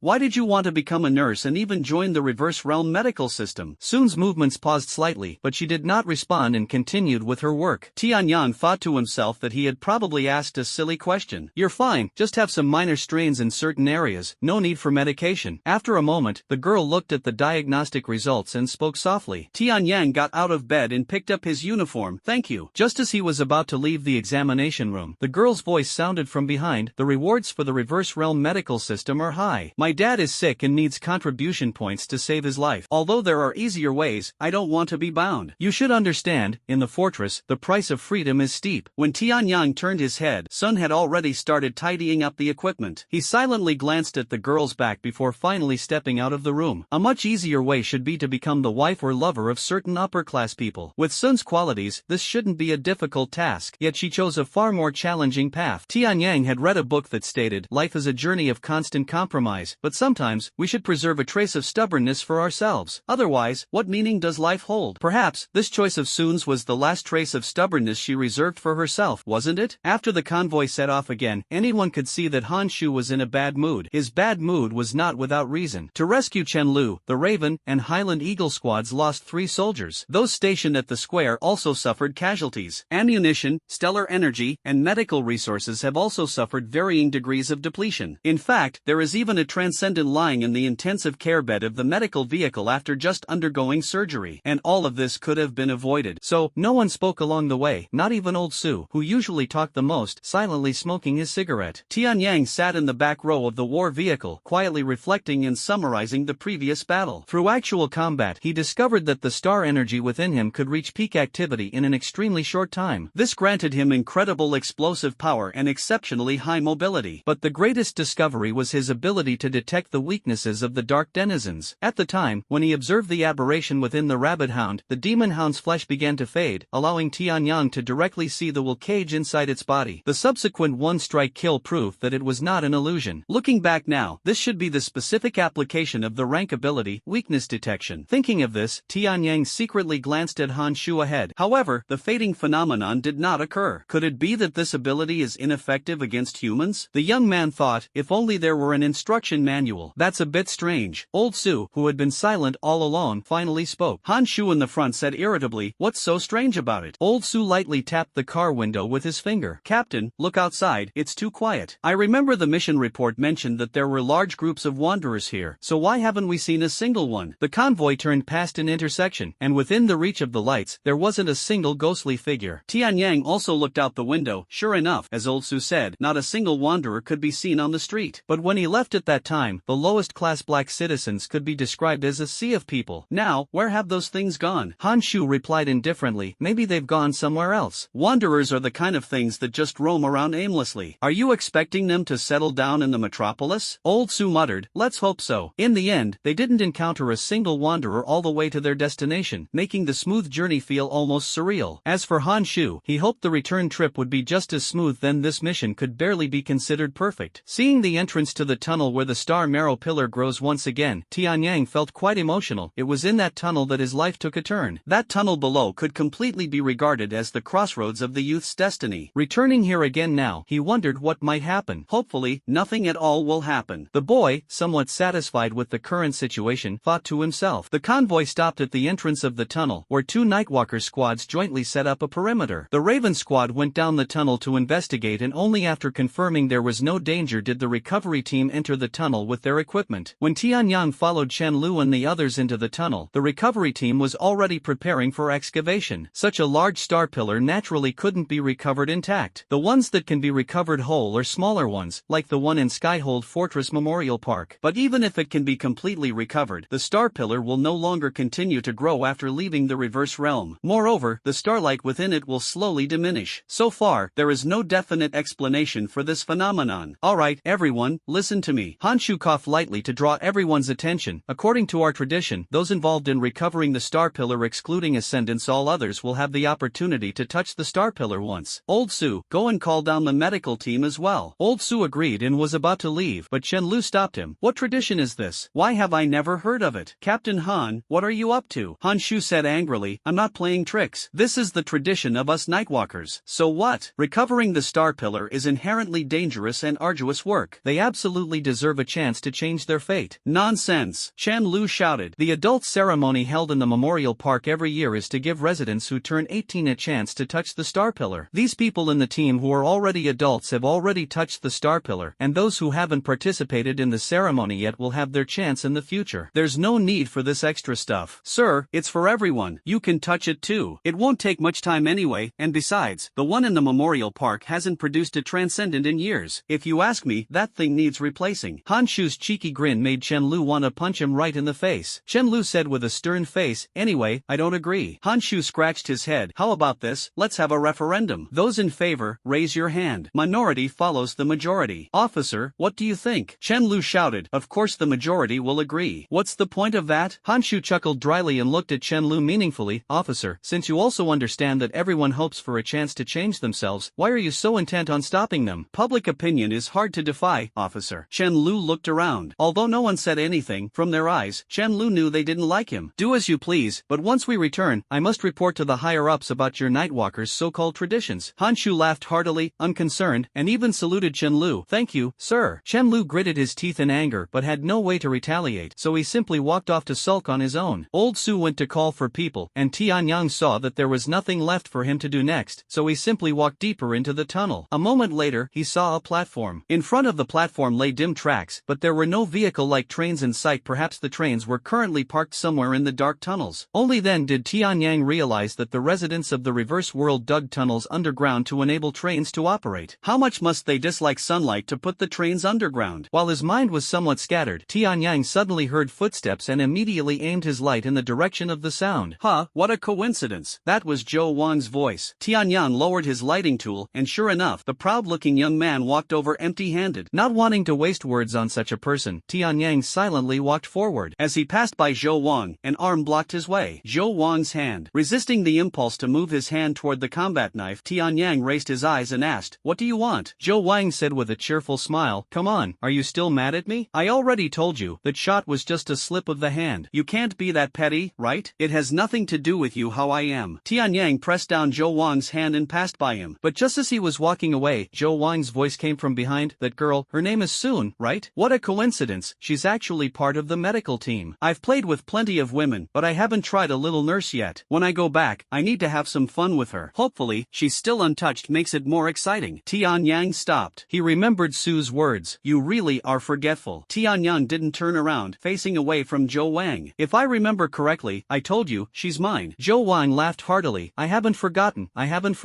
How about this? After I'm done playing with her, I'll leave her to you. Then you can play however you want. Isn't that great? Sorry, perhaps I wasn't clear enough. Allow me to reiterate, Kaoru is mine. If you want to touch her, you'll have to ask my blade for permission first. A faint glimmer began to shine in Tianyang's eyes. The dignity the girl was striving so hard to preserve shouldn't be trampled on by someone like this. Zhou Wang smiled silently as a faint symbol began to glow on the emblem of the elemental heart on his forehead. Is it really necessary to go this far? It's just a commoner. Is she worth defending to such lengths? Moreover, do you have that capability? Although you are also an ascender, you still don't have a surname, right? An ascender without the protection of a family might have a very short life. Tianyang stared into the darkness at the front of the tunnel. No family remains prosperous forever. Besides, even with family protection, it doesn't necessarily mean life will be lengthy. What's more, among the notable families in Skytop Fortress, I don't seem to have heard of the Zhou family. How dare you? Zhou Wang suddenly turned around. Almost at the same time, Tianyang also faced him, and the particle warblade had already arrived in his hand. In Zhou Wang's hand, gray-white elemental energy surged as he said grimly, "Just for what you said earlier, I have enough reason to kill you." Tianyang replied expressionlessly with an "Oh, then, do you want to give it a try? Zhou Wang, you're here." The sudden sound broke the tense atmosphere of confrontation on the platform. The newcomer, a gray dove with slightly rounded cheeks and gentle features, was closer and saw Tianyang's sheathed battle blade as well as the elemental energy gradually dissipating from Zhou Wang's palm. The girl asked nervously, "Did you encounter a monster?" Clearly, the girl hadn't realized that she had just stopped a fight. Tianyang left without saying a word, and moments later, the new girl and Zhou Wang also returned to the scene. The star marrow pillar remained in its original spot, and ahead, there were about a dozen people lined up to touch the star pillar, with Sun among them. "Not far away," Chen Lu sneered. "It's simply a waste of time. With that effort, we might already be on our way back by now." Next to him, Han Shu smoked a cigarette, exhaled a smoke ring, and said nothing. At this moment, it was Sun's turn. The girl in protective gear stepped forward and, like the others, gently placed her hand on the star pillar. The instant Sun touched the star pillar, this strange substance resembling a giant tree suddenly lit up, radiating a dazzling silver brilliance throughout. Han Shu's cigarette fell to the ground involuntarily. Chen Lu's mouth hung open, utterly stunned. Zhou Wang's eyes were filled with astonishment, followed by a trace of annoyance, as if his calculations had fallen through. As for Tianyang, he was initially surprised but then felt happy for Sun. The star pillar was reacting, clearly inducing the evolution of Sun's cells and genes toward a higher-level form of life. Sure enough, the protective suit of the young girl began to glow, as if a galaxy had been encased within. The canopy of the star pillar swayed soundlessly, sprinkling starlight from its crystal like leaves. A silvery glow illuminated the space, growing brighter and brighter until it became unbearable to look at directly. After 3 to 5 seconds, the silvery light gradually faded. Around Sun, several streams of starlight swirled. Through the transparent shield of the helmet, the girl seemed unable to believe she had been favored by the goddess of fortune. It wasn't until the medical team's captain, Ms. Roseanne, with her golden hair and blue eyes, stepped forward and tapped on the helmet that Sun snapped back to reality. "Take off your helmet," Roshan said with a smile. Sun hesitated for a moment, then slowly removed her helmet. As she came into contact with the air of the reverse realm, silvery glimmers coursed through the blood vessels on the girl's face before quickly returning to normal. She took a deep breath, feeling nothing unusual. Roshan suddenly hugged her. "Well done, Sun. Now tell me, what class have you awakened?" Sun closed her eyes, and after a moment, said incredulously, "It's the Radiant class." "What? It's actually the Radiant class." Han Shu cheered. "This is incredibly lucky. The little girl actually awakened the Radiant class. Ha, we hit the jackpot." He looked at Chen Lu and said with a grin, "So, officer, what do you think? Our tradition is quite impressive, isn't it?" Chen Lu snorted, striving to maintain his authority, but the slight tremble of his fingers revealed that Sun awakening the Radiant rank was something that greatly stirred him. Among the currently known ranks, 2 are the rarest. One is Abyss, and the other is Radiant. The former is the most dangerous and uncontrollable of all known classes. Those who awaken the Abyss class are often individuals in extreme despair, prone to making very dangerous moves. Moreover, their abilities are exceedingly terrifying, suppressing most other classes. As for Radiance, it is virtually the antithesis of the Abyss. Ascendants of the Radiance class are capable of using abilities for healing and purification, especially in the reverse realm. Whether a team possesses a Radiance class member is a game changer. Unfortunately, whether it's the Abyss or Radiance, ascendants of these two classes are exceedingly rare as